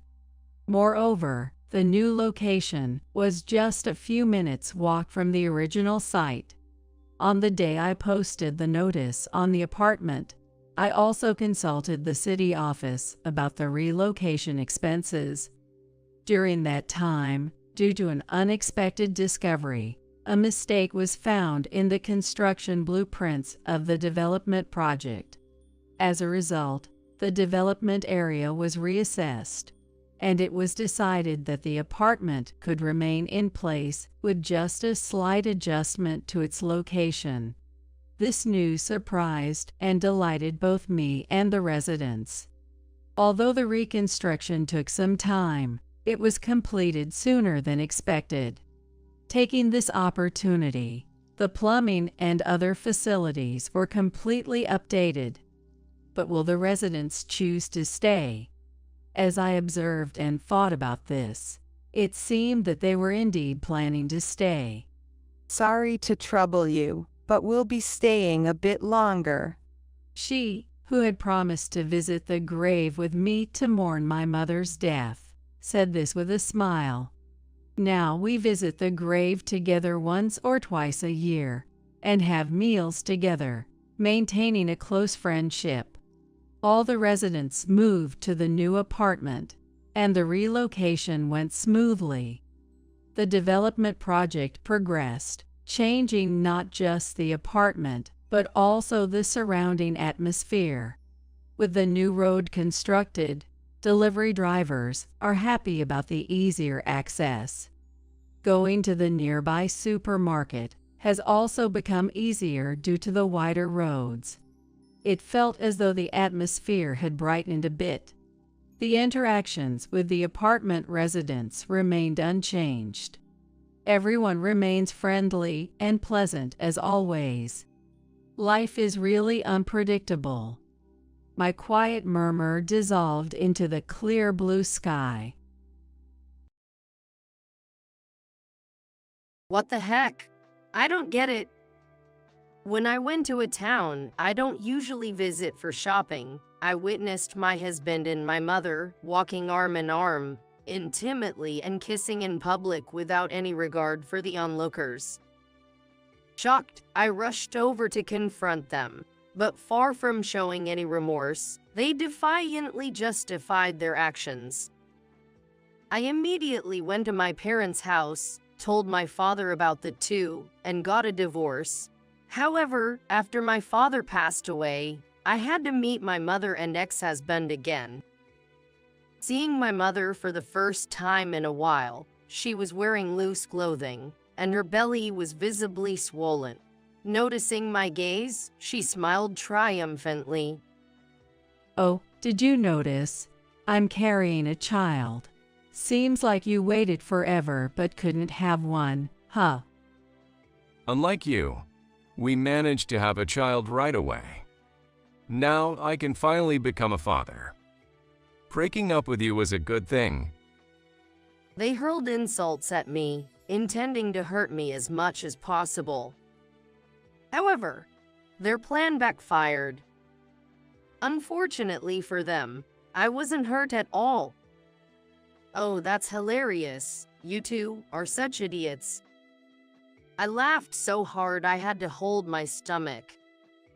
My name is Mia, and I'm a 24-year-old office worker. My parents had me when they were very young, in what you'd call a shotgun wedding. Both of them were quite flashy in their youth. My mother, Linda, was just 16, still in high school, when she met my father, Kevin, a construction worker 4 years her senior, and had me. Their love story began when my mother fell head over heels for my father and aggressively pursued him until he gave in, and they started dating. Soon after, she got pregnant with me, and they got married. Getting married as a high school student was frowned upon by society, but since my mother was already pregnant with me, they had no choice but to accept it. The early days of their marriage seemed to go well. When I was in kindergarten, my father would often come to pick me up on his days off from work due to rain. Your dad is so young and cool. Right? I love my dad. He's so kind. I loved walking home under the same umbrella with my dad, talking about our day. However, an incident struck my father, changing my mother's attitude towards him drastically. My father fell while dismantling scaffolding at work, sustaining serious injuries. Injuries include full-body bruising and complex fractures. When his body became disabled, my mother turned cold. Fortunately, he survived, but he was left with lasting physical impairments, making it impossible for him to continue his construction job. Thanks to rehabilitation, my father managed to walk again and, through a friend, found employment at a company. However, he needed long-term rehabilitation. During this time, my mother refused to have anything to do with him, from attending medical appointments to everyday assistance. She even ignored him when he fell in the hallway or threw sarcastic comments his way. Showing off by falling. Pathetic. Marrying this burden was a mistake. I should have dated more men before settling down. When I was a kid, my mom would constantly grumble about my dad as if it were her catchphrase. But to me, it just looked like she was picking on him. And honestly, I didn't really like her for that. Due to my father's limited work capacity, our family wasn't exactly wealthy. My mother worked nights, so I spent more time with my dad during the day and was closer to him than to my mother. Perhaps because my mother noticed this, or maybe she was never fond of kids to begin with, she mostly neglected me, providing only the bare minimum care. I managed to graduate high school, but instead of going to college, my mother told me to work to help with the family finances, so I ended up taking a job at a local company. I'm sorry, Mia. It's because of my condition that you have to bear this burden. Don't say that. I'm happy to work if it helps you, Dad. My father apologized for not being able to send me to college, feeling guilty. Although I hated to comply with my mother's demands, I worked hard for my father. A few years after I started working, I married my colleague, John. I didn't want a cold marriage like my parents had. I wanted to build a warm home with him. I'll take care of you, Mia. Let's be happy together. I want lots of kids too. I was so happy to hear those words that I accepted his proposal right away. However, a year into our marriage, there was no sign of us having children. I wanted children too, but no matter how long we waited, there were no signs of pregnancy. John started to pressure me, as if it was all my fault. Damn, why can't we have kids? All my coworkers already have children. It must be something wrong with your body. What a letdown for a wife. Don't say that. It's not just my issue. I want you to come with me to the gynecologist for a checkup. What? Why do I have to go through such trouble? I've always been healthy. Never even caught a cold. It's obviously your fault we can have kids. My husband blamed me alone and wouldn't even listen to the suggestion of fertility treatment. Instead, he berated me for not being able to have children because of me. Stop making excuses and get treated at a hospital already. It's embarrassing for me that we're married and can't have kids. He wouldn't listen to me at all, just blamed me one-sidedly. Still clinging to a sliver of hope, I pursued fertility treatments alone, but there was no sign of us having a child. And then John started coming home less and less. He said he was busy with work and started coming home in the morning more frequently. Is it really work? Could he be cheating, now that I think about it? I had several reasons to suspect my husband. There were times when I could smell women's perfume on his clothes when he came home in the morning. Not just once, but several times. Moreover, when I checked the credit card statements, there were charges for unexplained expenses that further fueled my suspicions. However, I thought confronting him directly would only lead to evasive answers, so I waited for the right moment to talk, and that moment came soon enough. It happened when I went out to a town I usually don't visit for shopping. I saw my husband, although he said he had to work on this holiday. Is that John? But he's supposed to be at work today. I was about to call out to him when I noticed a woman walking beside him. What? Why is my mom walking with John? There, walking beside him with a smile, was my mother. Since getting married, I had distanced myself from my mother. I had visited my father at home, but rarely brought my husband there. There was supposed to be no contact between my husband and my mother after our marriage greetings. Curious, I watched them without calling out, and to my shock, they held hands and kissed right in front of me. What? This makes no sense. I ended up raising my voice. They didn't notice me, stunned, and continued walking away. Finally, I couldn't hold back and shouted, "Hey, John, Mom, what are you doing?" When I caught up and called them out, they were visibly surprised to see me. Oh, what's the matter, Mia? You seem so flustered. It's not, what's the matter? What are you guys doing? What do you mean? I just happened to meet John here, so we were just saying hi, since it's been a while. Is there a problem with that? It seemed my mother was pretending to be oblivious. Seeing my mother dressed youthfully, you wouldn't think she was over 40 if not told. And then, getting closer to my mother, I realized something. This scent, I've smelled it before. The perfume my mother was wearing was familiar. It was the same scent I smelled on my husband's clothes when he returned home late. I didn't want to believe it, but I was convinced that my mother was my husband's affair partner. Don't lie, I saw you two kissing just now. What? You must be mistaken.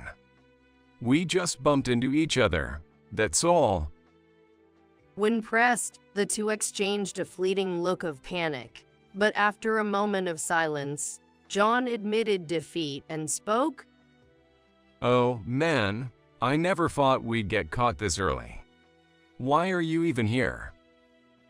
What's that supposed to mean? You're so oblivious.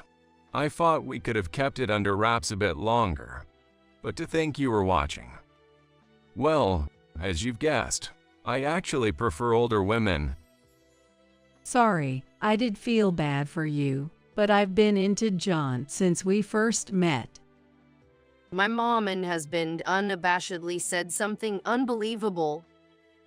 We just happened to bump into each other one day, had a lunch, and, well, one thing led to another. I'm still young, after all, I want to experience love. Our relationship was already strained, and as I confided in her, the more we talked, the more I was drawn to her. Yeah, I heard about it. Mia. Having trouble conceiving, huh? John really wanted a boy. And because of you. Can't believe you'd say that to Mom. Well, it's true, isn't it? Your body's the reason we can have kids. Unbelievably, it seemed my husband had shared everything, even our most private issues, with my mother. Struggling alone with infertility, my husband blamed me as if he were the victim, despite never listening to my concerns. Fury bubbled up within me, realizing there was no way I could continue this marriage. The audacity. Do you even realize what you're doing? I yelled at them, as they were nonchalantly making excuses. Can't help it. It's because you're a failure as a wife and a woman. Excuse me, I'm better off without a husband like you. I want a divorce. Fine by me. To be honest, I've been over you for a while. Always excuses, no kids. I'll be relieved to be rid of a defective product like you. Oh, I didn't intend for this to happen, but I guess I ended up taking your precious husband. Sorry about that. Despite clearly not feeling sorry, my mother offered a hollow apology. Mom, if Dad finds out about your affair, you'll be divorced too. Be prepared. Her complexion changed upon my words. but she quickly reverted to her smug demeanor. Well, like there's no proof of the affair. You and John getting divorced is your business, but I'll divorce when I please. Come on, John, let's go. Urged by my mother, they left me behind in haste. Despite their affair, unlike John, my mother didn't seem eager to divorce my father immediately. I went straight to my parents' house and told my dad everything. So, I endured all these years thinking you needed a mother, even if she was that kind of woman. But to disregard her daughter like this. My father grimaced at my report. I'm divorcing John. I can't stay with him after what he's done. What will you do about Mom? Don't worry, I have a plan. I won't let them have their way. John later sent a completed divorce form by mail, which I signed, finalizing our divorce. My mother didn't return home after that, apparently eloping with John. Despite my anger, my father advised me to forget them both, and I decided to let go of my ex-husband and mother.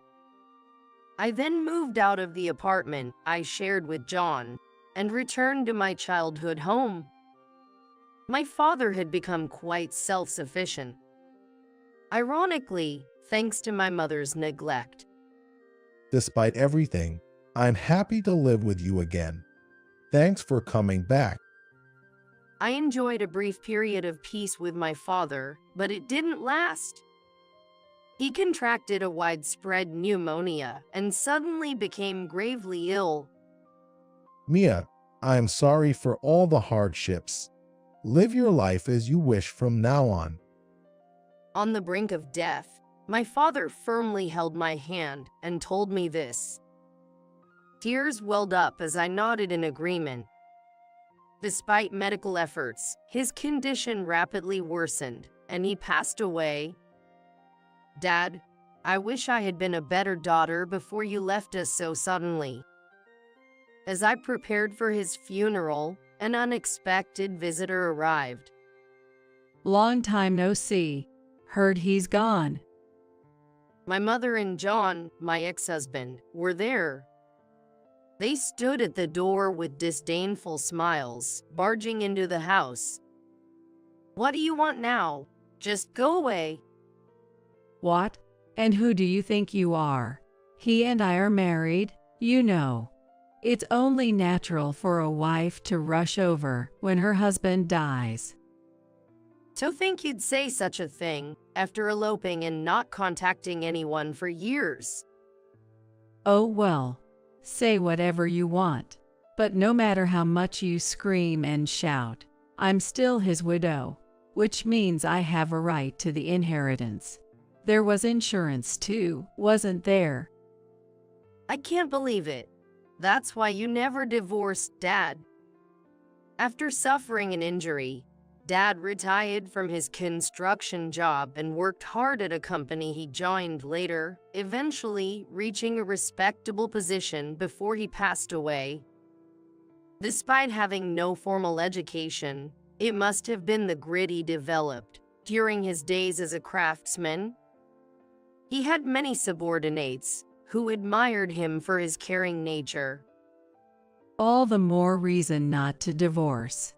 Now let's talk about dividing up the assets. He wasn't one for material desires, so I know he saved quite a bit. Let's see. Mom said this as she approached me. Suddenly, I realized something. Mom, in her loose clothing, her belly was clearly swollen. Noticing my gaze, she smiled triumphantly. Oh, you noticed? Yes, I'm carrying John's child.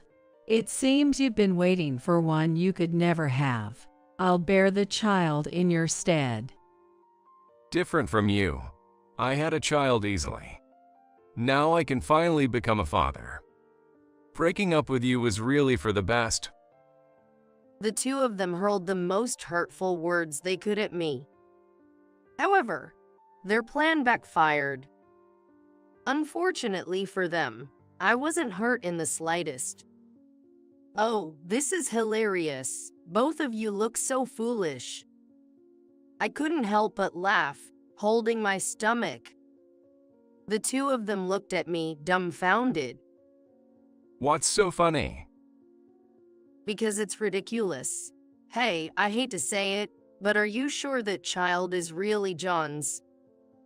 At my words, John asked, "What?" as if offended, but Mom's demeanor suddenly changed. Bryce darted around, clearly flustered.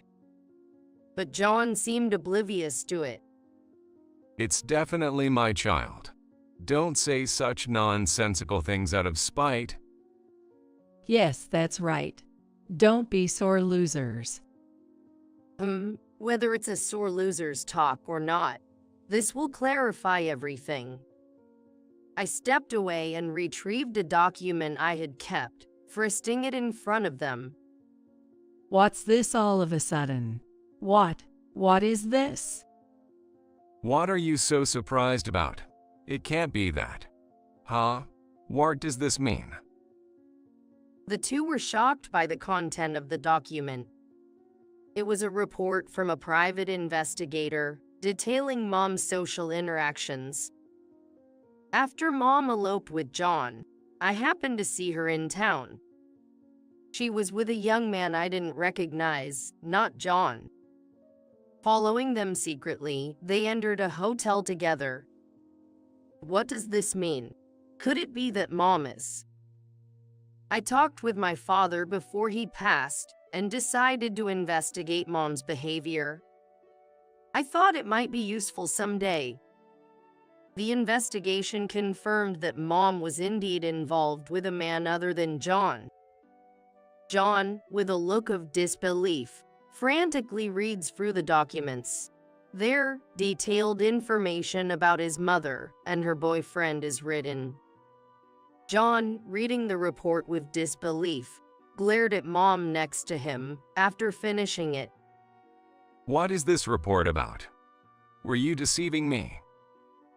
That's absurd. Mia is lying. The baby is definitely yours. Despite being flustered, Mom insisted the baby was John's. Who do you believe, Mia or me? Well, that's... Since you couldn't have a child, you're framing your own mother. What a terrible woman. John was persuaded by Mom, regaining his composure. Declaring the report a lie, they turned their blame towards me, ignoring their own issues. You're free to believe what you want, but sadly, I have definitive proof. You can come out now. I called out towards the room next to the living room, where I currently was. Then the door opened, and a man walked in. Who the heck is that guy? Who? I don't know him either. Both of them were puzzled by the appearance of this unfamiliar man. This man is my husband. It's natural you wouldn't know, but I remarried. His name is Bob. I had divorced John a year ago and remarried him, whom I met through a friend. What proof does this man provide? Unlike my mother, it may not be visible yet, but I also have a baby in my belly. Of course, it's his child. So what? Say it clearly. Still don't get it. I couldn't have a baby no matter how hard we tried when we were married, but with him, with Bob, I got pregnant right away. John's eyes widened as he seemed to grasp the implication of my words. You were too lazy to go to the hospital, but I got checked properly and knew there was nothing wrong with my fertility. So the problem with not having kids was you. No, that can't be. You're lying. But it's strange, isn't it? Supposed to be hard to have children, yet my mother is pregnant. I wonder if it's really your child. When I posed that question, John could not retort and glared at Linda next to him. Hey, speak the truth. Well, fine, you win. Oh, you admitted it quite fast. I thought you'd try to deceive us more. It was just a fling with John. What? What do you mean? I was with you because you were Mia's husband. You know, wanting what belongs to someone else. But my true love was another man. I was planning to break up with you soon. John was shocked by his mother's words and stood dumbfounded. I wanted to enjoy messing around with men until I got caught. Well, it doesn't matter. Whether or not the child I'm carrying is his, my right to inherit his wealth remains unchanged. Are you still talking about that? Unfortunately, you'll have to give up on that. What? How many times do I have to say the same thing? I wasn't divorced from my deceased husband, so I have the right to inherit. That's what I'm telling you. You have no such right. Because you and Dad were divorced a long time ago. What? That can't be. Maybe you've forgotten because you're getting older, but Dad had the divorce papers you filled out. When I reported my mother's affair to my father, what he took out was a set of divorce papers. According to Dad, after a major fight when he became unable to work due to an injury, Mom had said, "I don't need a husband who can't move," and thrust the filled-out divorce papers at him. Though he didn't submit them at the time because of me, Dad had used those papers to divorce her before he died. So, Mom, you won't get a penny of Dad's estate. Do you understand now? That's impossible. Seeing her face turn pale, the mother, who had been so confident just moments ago, is now visibly shaken. John was still glaring at her. I'll be leaving. After realizing her affair was exposed, and she wouldn't receive any inheritance, my mother fled the house as if escaping. Later, my mother gave birth to a boy, but it was clear, even without a DNA test, based on blood types, that he wasn't John's child. John saying, "I never thought she was such a whore," abandoned my mother when she no longer had any inheritance coming her way, and disappeared. The man my mother truly wanted, her affair partner, also fled upon learning of her pregnancy, as he was only in it for a casual relationship. In the end, my mother became a single mother at 40. She is raising a child on her own with no one to rely on, surviving on government support. Being an older mother, taking care of a young child was physically demanding, and she appeared significantly aged. I once saw my mother from a distance, carrying her child. Her appearance, now with more gray hair, looked more like a grandmother than a mother. Meanwhile, I gave birth to a healthy baby girl, and now our family of 3 lives happily together. Thinking about it, my mother's child is my brother, and he will be in the same grade as my daughter, which is quite complicated. On the anniversary of my father's death, we plan to visit his grave as a family of 3. The betrayal of my ex-husband and mother was painful, but it allowed me to find an irreplaceable family. You're watching over us from heaven, aren't you? Surely, Dad up in heaven is rejoicing over the birth of his grandchild. Holding on to the love Dad gave us, we vow to continue walking closely as a family. I was working as the sales director at Tom's company.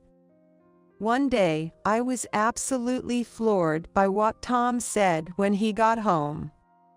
"I got a 29-year-old beautiful employee pregnant.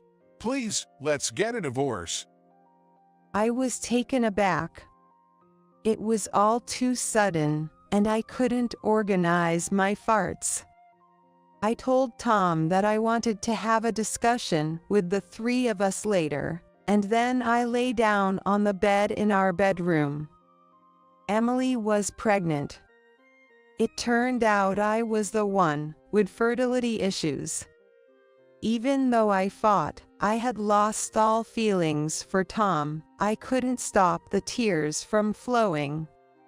The next day, I overheard a conversation between Tom and Emily. Tom, why didn't you dump a woman who can't have an heir? Because she is competent at her job. There's no reason to fire her.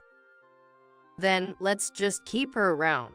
Once the baby is born, she can take care of it. You're smart, Emily. She's a middle-aged woman, so she probably knows a thing or two about parenting well. Hearing their laughter, I clenched my fists.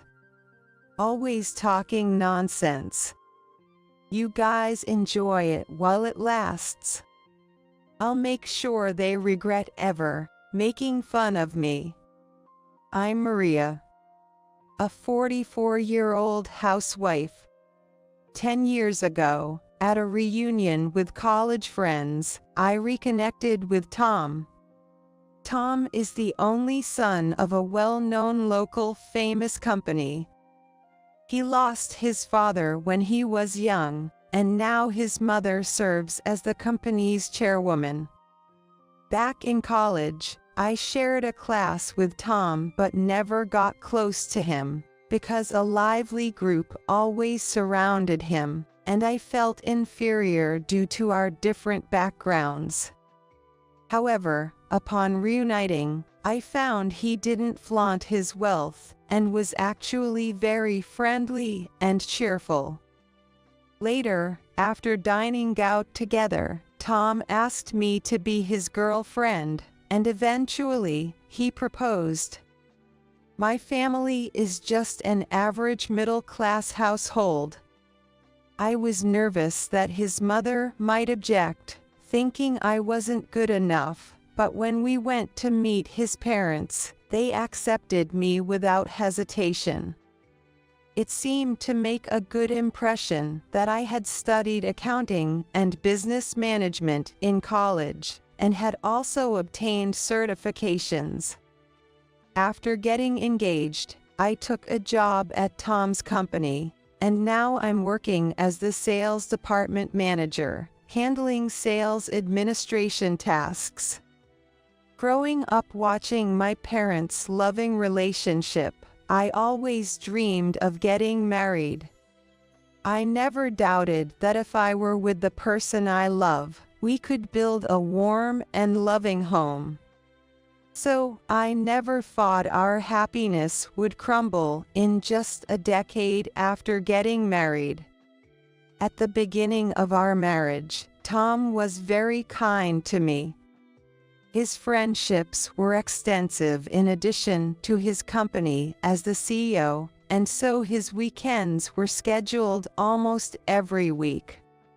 While they were Tom's friends, to me, they were strangers. So, I thought I'd be left out, but instead, Tom took me along to events like barbecues, camping, and skiing, introducing me to his friends. Among his friends were not only men but also women, couples, and married folks. Not having friends of the opposite sex myself, I felt uneasy about the existence of female friends, but Tom interacted with them with proper boundaries. Neither the female friends nor Tom showed any behavior that could lead to misunderstandings, and I was relieved. Given my shyness, I admired Tom for his ability to interact so friendly and without bias with everyone, such as single, married, male, and female. However, over the years, Tom's attitude toward me gradually became colder. He would frown upon seeing my face, sigh, or look displeased at the cosmetics I left in the bathroom.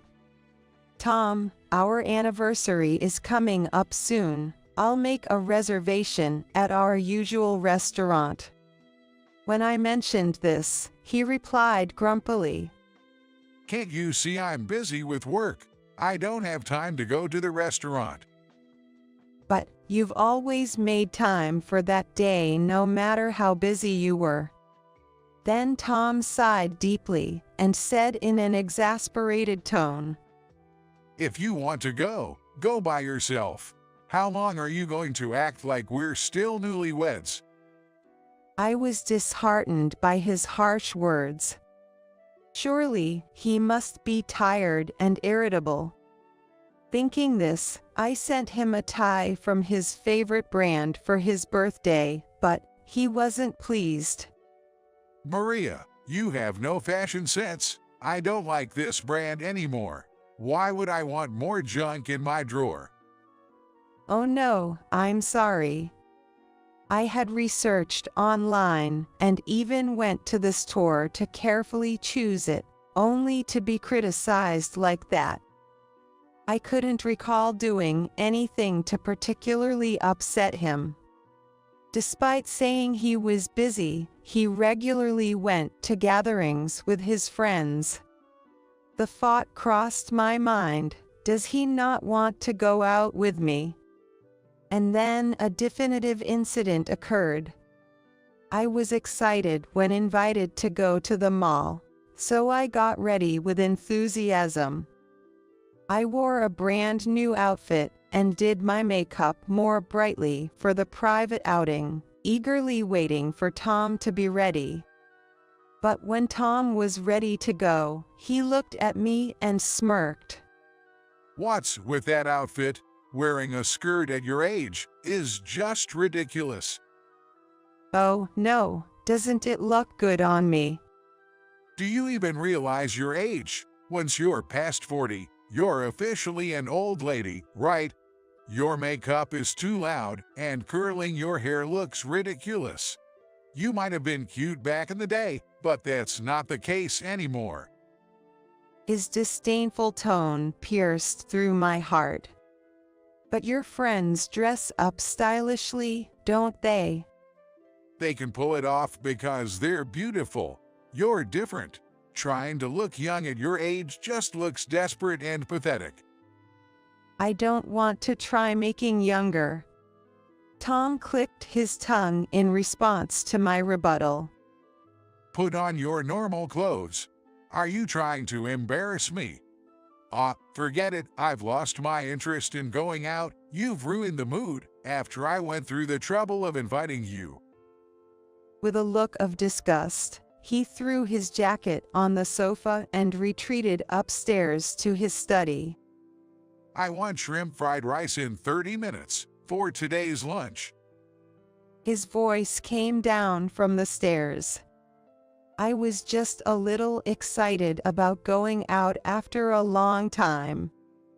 Why did I upset Tom's mood? I bit my lip to hold back tears, changed back into my room clothes, removed my makeup, and started preparing lunch. Upon reflection, if I'm considered an old lady at our age, then Tom is an old man too.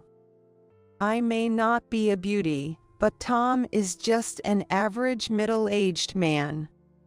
Just like any other middle-aged guy out there.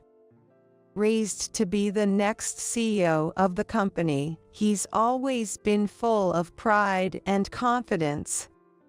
Before we got married, I saw those traits as admirable, but I never expected to be looked down upon like this. Sometimes, I feel like voicing my complaints out loud. But since we work together, I have to face Tom at the company. If there's awkward tension between us as a couple, it makes the employees feel uncomfortable too. With that in mind, I usually end up bending over backward to keep Tom's mood up. At home, Tom might be the lord and master, but step outside, and he's a completely different person, charming, leaving a great impression on everyone he meets. a textbook example of a second-generation heir with no real management skills, but loved by our clients and partners for his refreshing smile and affability. This is in stark contrast to his surliness at home. I'm the CEO, you know. Can I really be expected to eat such cheap food? I'd rather have instant noodles. He always complains if the meal isn't to his liking, slurping cup noodles next to me in a snide manner. Tom also seems to resent it whenever I have plans to go out while he's home. Going out without taking care of your husband, is that what a housewife does? I'm just going shopping for clothes. Lunch is ready to be microwaved, and I'll be back before dinner. You should be the one to serve meals. Being a housewife and all, living off the money I make, you sure have it easy. Though I earn less than Tom as the CEO, I also work full-time. I contribute to our living expenses, so I shouldn't be criticized for it. Moreover, when Tom took over the company from his mother, his inexperience caused some trouble with our business partners. And I was the one who went around apologizing for it. You were cute 10 years ago. Now, you've just worn out like an old rag. Lately, he's taken to picking on my appearance whenever he can. You're a failure as a wife since you couldn't produce an heir. I'm only keeping you around out of pity. Be grateful. I wanted kids too, but it wasn't meant to be. How about we see a doctor? There might still be time. When I suggest this, Tom shakes his head. I don't want to waste extra money on that. It's obviously your fault. I'll forgive you since you're good at your job. When I get frustrated, I meet up with my best friend, Arya, and vent to her. Since we've been friends since college, she knows Tom well and sympathizes with me. Tom puts on a good face in public, but then he takes out his frustrations on you at home. He is hopeless, isn't he?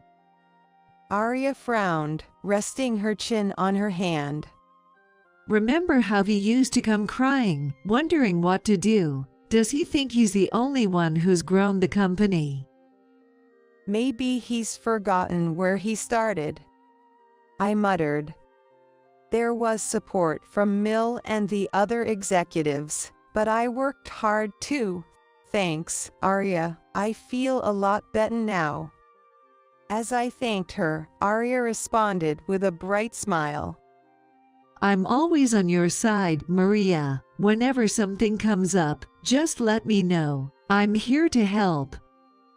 Arya's supportive words lifted my spirits somewhat. Lately, Tom's behavior has been visibly strange. Claiming social engagements, he spends most weekends out.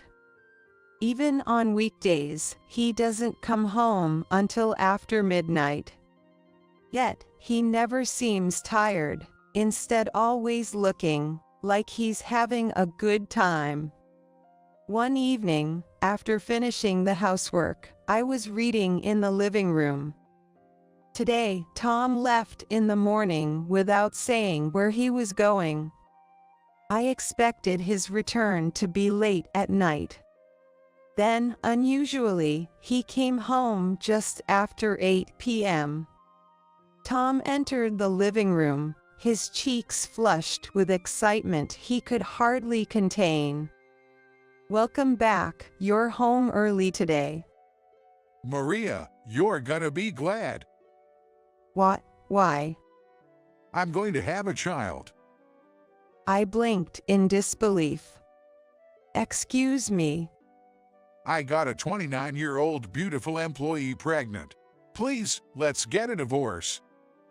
I stared at Tom, taken aback by the suddenness of it all. Struggling to process what I had just heard. So, I'm finally going to be a dad. Finally, an heir. My mom would be thrilled. Wait a minute, you've been cheating me. When I asked in shock, Tom nonchalantly replied, You know, Emily, from accounting. Yes, I know her well. She's pretty. Right. Beautiful and has a great figure. And she's still in her 20s. Plus, she is competent at her job. Young women are just better. Excuse me. Though it was the first I heard of Emily being competent at her job. So, that means you are no longer needed. Let's get divorced. His blunt statement left me fuming. Over these 10 years, my dissatisfaction with Tom had accumulated, leaving me with no attachment to our marriage. But I am not so good-natured as to say, yes, I understand, in reply. If he had been cheating, then I needed to get a substantial settlement from both of them. Being put on the spot like this is troubling. Could you invite Emily over? Let's have a discussion, the three of us. At this, Tom's voice perked up. I understood. I'll let her know. Watching Tom's happy stride towards the shower, I closed my book. I went upstairs to the bedroom and lay down on my bed, overwhelmed by a sense of emptiness. Overwhelmed by a sense of emptiness. More than the shock of being cheated on, I was devastated by the fact that he had gotten someone else pregnant. Tom had always wanted a successor. Of course, just because he wanted it didn't guarantee a boy.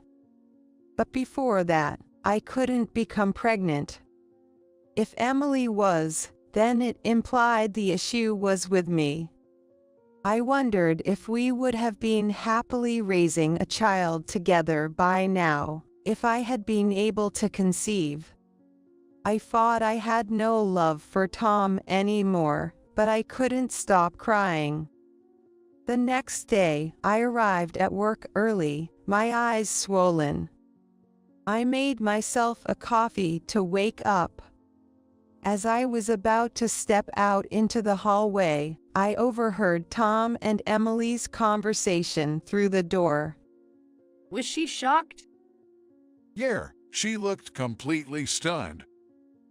Really, she hadn't noticed the affair. That's hilarious. It's been going on for 2 years, Emily giggled. Why didn't you dump her earlier, Tom? A woman who can't even bear a successor? She's useful like a maid, you know. Plus, she is good at her job. If we divorced, she'd probably quit due to the awkwardness, right? Then why not keep her around? You can always dump her later. Once the baby is born, you can make her take care of it since it's the CEO's child. Tom was impressed by this outrageous suggestion. You're smart, Emily. She's a middle-aged woman, so she probably knows a thing or two about parenting well. If it's for the kid's sake, she'll probably listen. Their laughter at such a cruel plan clenched my fists in anger. Their time to laugh and belittle me was limited. I'll make sure they regret underestimating me. After making all the necessary preparations, I informed Tom 2 weeks later to invite Emily over to our house. On the evening of the day, Emily arrived as if she was visiting a friend's house. Sorry for intruding. Wow, Tom's house is really lovely. I've always wanted to come here. Her eyes sparkled with excitement as Tom arrogantly declared, You should have said so earlier. I would have had her cook and entertain you. Ignoring my frown, Emily curiously looked around the interior, wandering around as if she owned the place. The kitchen is so spacious and stylish. It's nothing like my small apartment. Your place was cute too. It had that young woman's touch. Are you sure, Tom? Can I see the other rooms too? Tom, grinning, agreed to her presumptuous request and led the way. This is the study room, and next to it is the sunroom. I wish I had a sunroom. Oh, there aren't many houseplants. Such a waste of a spacious area. Is this Maria's preference? Emily criticized the space with a glass table, an indoor hammock, and just 2 potted plants. This woman, supposed to be here to apologize for the affair, is finding fault with my home's interior. What kind of person does that? No sane person would suggest having the company the CEO's wife raise their child. Well, no way, impossible. Maria isn't as gentle as you. She kills flowers immediately. Plants must hate her. That's so sad for Maria. As the 2 laughed, I bluntly interjected. You're here for a discussion, right? Let's have a seat at the table and get to it. Waiting for Tom and Emily to sit across from me at the table, I began. Let's confirm once more. Emily, you're pregnant with Tom's child, correct? Both nodded. Maria, I'm sorry, but this is fate. Emily's eyes teared up as she looked at me with a pleading gesture. Her familiarity grated on my nerves. This baby coming to me means that Tom and I were destined to be together in a past life. Marrying Maria was the mistake. We need to correct this mistake and start over, or both Maria and Tom will be unhappy. I love you both too much to let that happen. I couldn't help but smirk at Emily's absurd logic. The extent of their self-justification was so appalling that I was left speechless. I truly love Tom from the bottom of my heart, so please let me have Tom's child. I beg you. Emily's syrupy plea was met with Tom sniffling. He was moved to tears. I love Emily too. It would be pitiful for our child to grow up without a father, especially since it's going to be the heir to Johnson Industry. We need to raise it with care, together as its parents. Their clingy display and earnest appeals only served to deepen my disillusionment. Any residual affection I had for Tom was now completely extinguished. I had no desire to continue as his wife. I am okay, but I'm quitting my job. What? Keep working, though. Tom frowned. At your age, quitting now would make it hard to find another job. Considering your contributions, we can keep you on here. I don't think so. I have qualifications in management. I'm sure I can find something else. Tom, you are so kind. If the CEO says so, Maria, you should stay. It doesn't bother me at all. I sighed at Emily's grinning face. That's impossible, because this woman... I paused for effect before dropping the bombshell. She has been embezzling company funds. What? What are you saying? Emily's eyes widened before she quickly looked away, her gaze falling awkwardly to the floor. What did you say? Tom showed a sudden panic. I kindly explained. This woman has been pocketing money meant for entertainment and travel expenses. She's been filling out blank receipts with her own amounts. As Tom's face paled, I continued in a calm tone.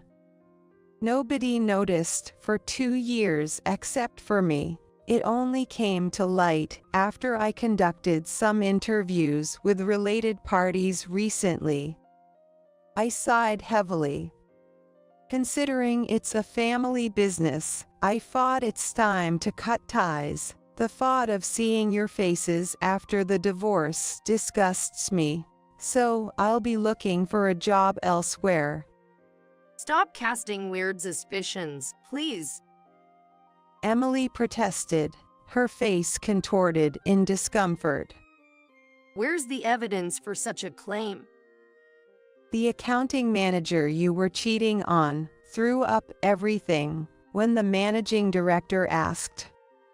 As I reached for my phone, Emily covered her face with her hands and burst into tears. I'm sorry.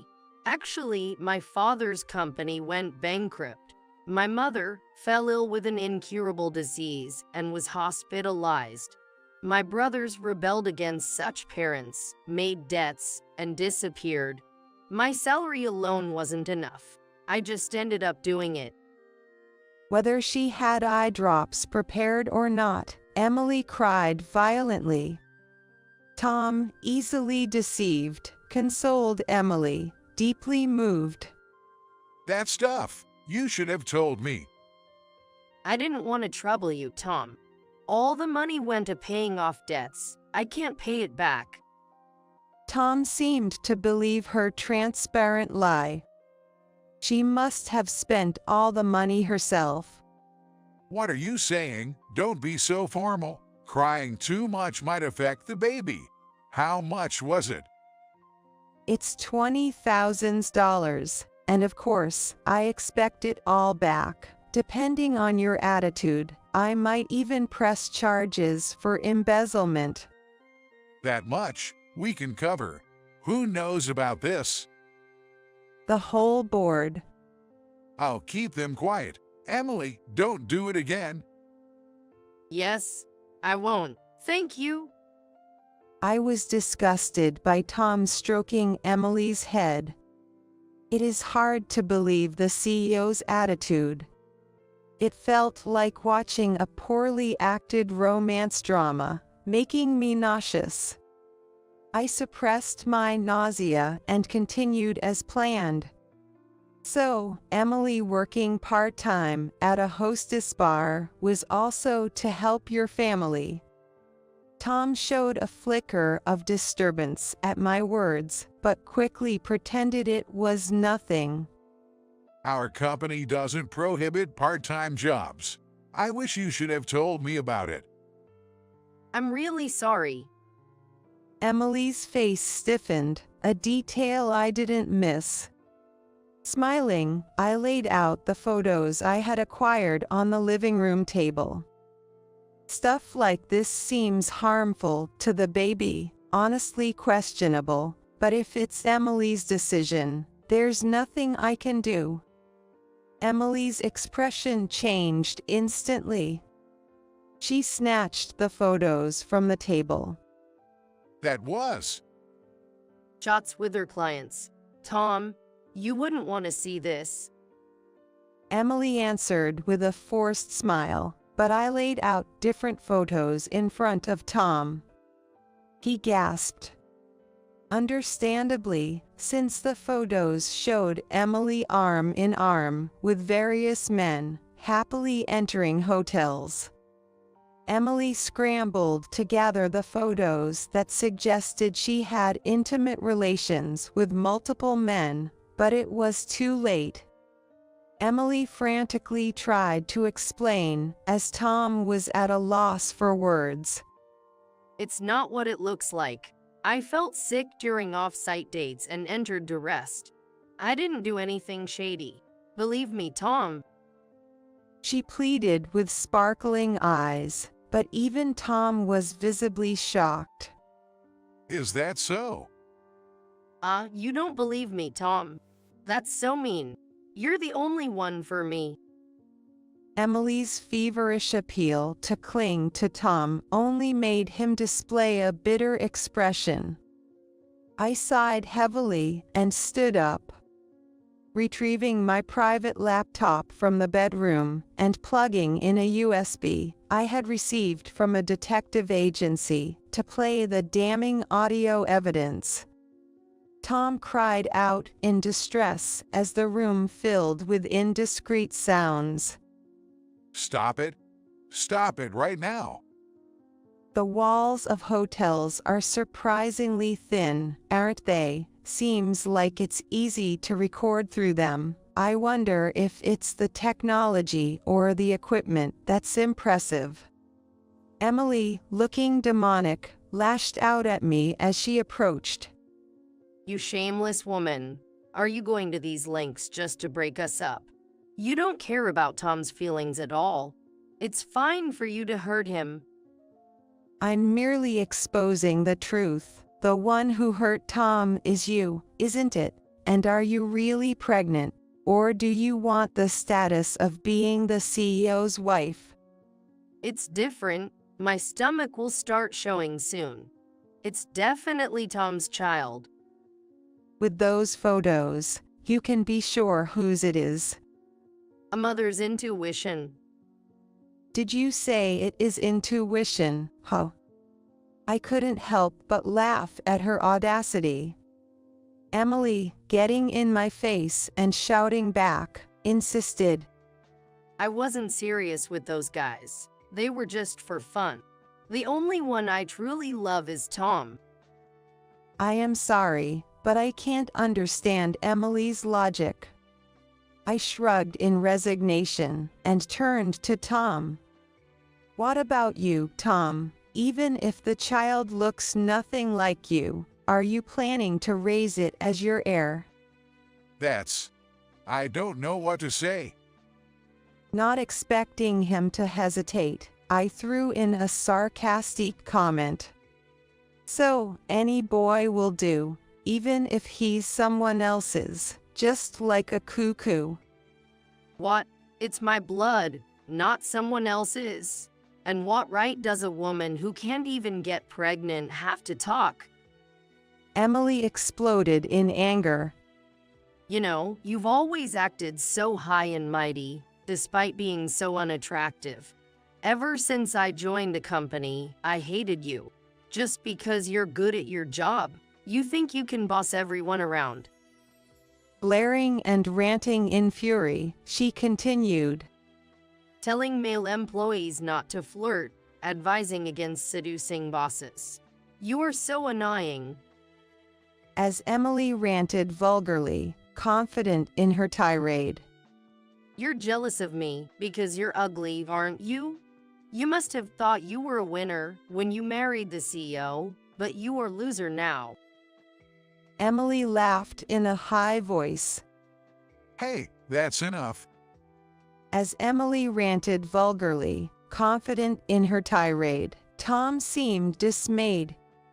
Trying to calm her, Tom pulled at Emily's sleeve, but she was too heated to stop. You can't bear children, and you are not even pretty. In the past, you'd have been divorced long ago. Lucky for you. That's only because Tom's too kind. You're a defective product, kept out of pity. But that's over now.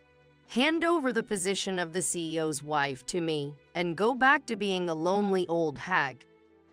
Ignoring Emily's insults became tedious, and as I tuned her out, the living room door opened. Tom turned pale at the sight of the newcomer. What? Mom? The chairwoman. Perfect timing. Emily brightened up, standing to greet to my Mill. Nice to meet you, Mill. I'm Emily from accounting. I'm carrying Tom's child. It's surely a boy. Since I'm pregnant with the heir, Tom and I will be getting married. My Mill, with a look of exasperation, massaged her temples. Sighing deeply, she spoke in a low voice. Tom, can you get this flighty woman to be quiet for a moment? Emily froze at Mill's harsh words. Looking at Emily as if she were trash, my Mill scolded Tom sharply. Only Maria has the right to call me Mill. Tom, it's because you're so absent-minded that weirdos can take advantage of you. Emily showed confusion but managed a stiff smile. Well, I mean, the chairwoman. I am carrying Tom's child. A boy, according to a mother's intuition. Unlike incompetent Maria, I'll give birth to a worthy heir for the company's future. We do need a child, right? However, Mill twisted her face in disgust and retorted, I don't care if it's a grandson or granddaughter. Wanting to be the CEO's wife after embezzling company funds. Are you sane? But, Mom, Emily has complicated family circumstances. Can't we overlook it just this once? Mill responded with a half laugh. You foolish boy. You really believe that excuse. Tom's face fell in shame as he looked at the documents Mill placed on the table. Mill, you also had a private investigator check Emily's background. Ah, I see.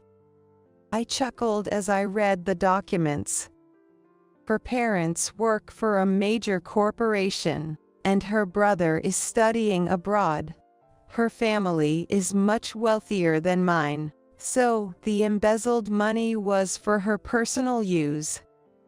Tom looked at Emily next to him, with disbelief. Pictures of her shopping extensively at brand stores have been taken.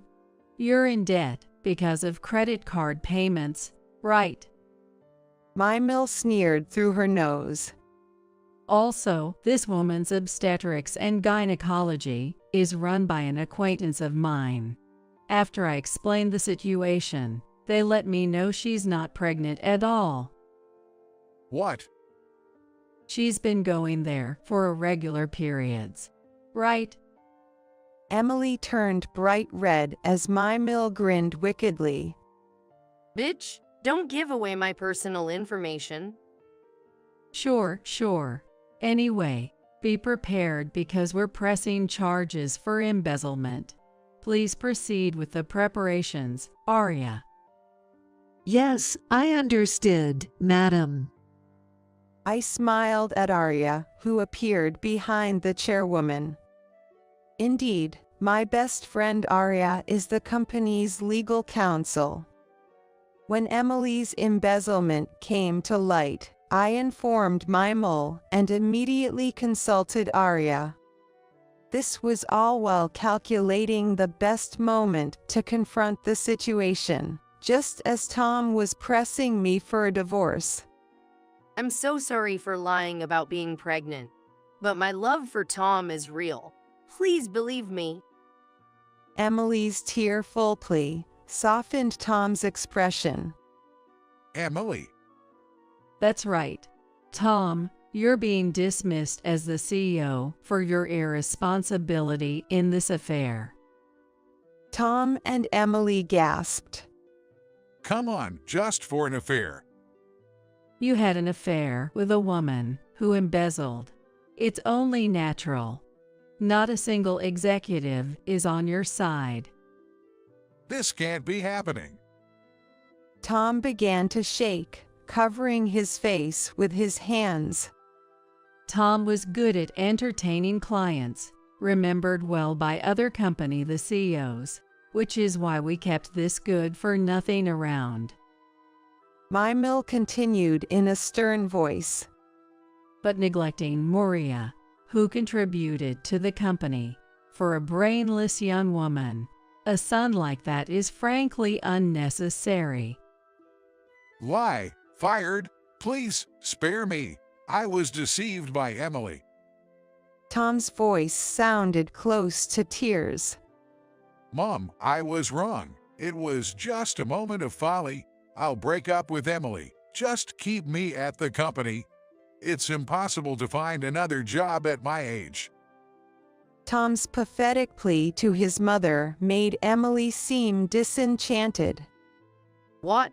After all that doting on me, to turn around just because Mom says so? The worst. Emily glared, her disappointment palpable. I only cozied up to you because you were the CEO. If you were just a regular employee, a greasy old man 15 years my senior, I wouldn't have given you the time of day. What? You said you fell for me without caring about my title. This lying woman. Believing such nonsense, you're so gullible. That's why you got fooled by me. At Emily's words, Mymel shook her head in disgust. Both of you are as bad as each other. In that sense, you're well matched. Then the doorbell rang. Checking the front door monitor, there stood a police officer. Out of consideration for the neighbors, they had arrived in a patrol car without the siren. Emily, not expecting to be actually arrested, showed her panic. She even started flirting with the police officer who entered the room. Please listen to me, officer. I was deceived by the accounting manager. We'll hear your story at the station. Please come with us. Dismissed coldly, Emily clicked her tongue and was taken away in the patrol car. Tom, watching her being taken away from the doorway, staggered back to the sofa and slumped down in defeat. That same day, it seemed the co-conspirator, the accounting manager, was also arrested. However, since both were first-time offenders, they were quickly released. Emily, having spent all her money, had no savings, and had to take out loans to repay the embezzled funds and my compensation. Naturally fired from the company, she began working multiple part-time jobs, including her previous job at a night hostess bar. She had to work day and night, weekends and days, and it seemed that she couldn't take care of her appearance. She looked haggard and worn when I saw her on the street recently, a far cry from the beautiful employee she once was. Meanwhile, Tom, spared from being fired, thanks to his mother's mercy, was transferred to a regional branch after our divorce. The details of his dismissal as the CEO spread among the employees, leading to him being ostracized and working in a hostile environment. Disowned by his mother, and having spent all his savings on my alimony, Tom came to me, begging for reconciliation. Maria, I was wrong. Let's start over. I won't cheat again. Your ex-husband is struggling financially. You wouldn't abandon me, right? Why don't you ask the young girl you love so much to support you? You still have a job, even if the pay isn't great, so work hard. After scolding him over the phone and blocking his contact, he seemed to finally give up. According to Mymel, Tom's once bright personality is nowhere to be found.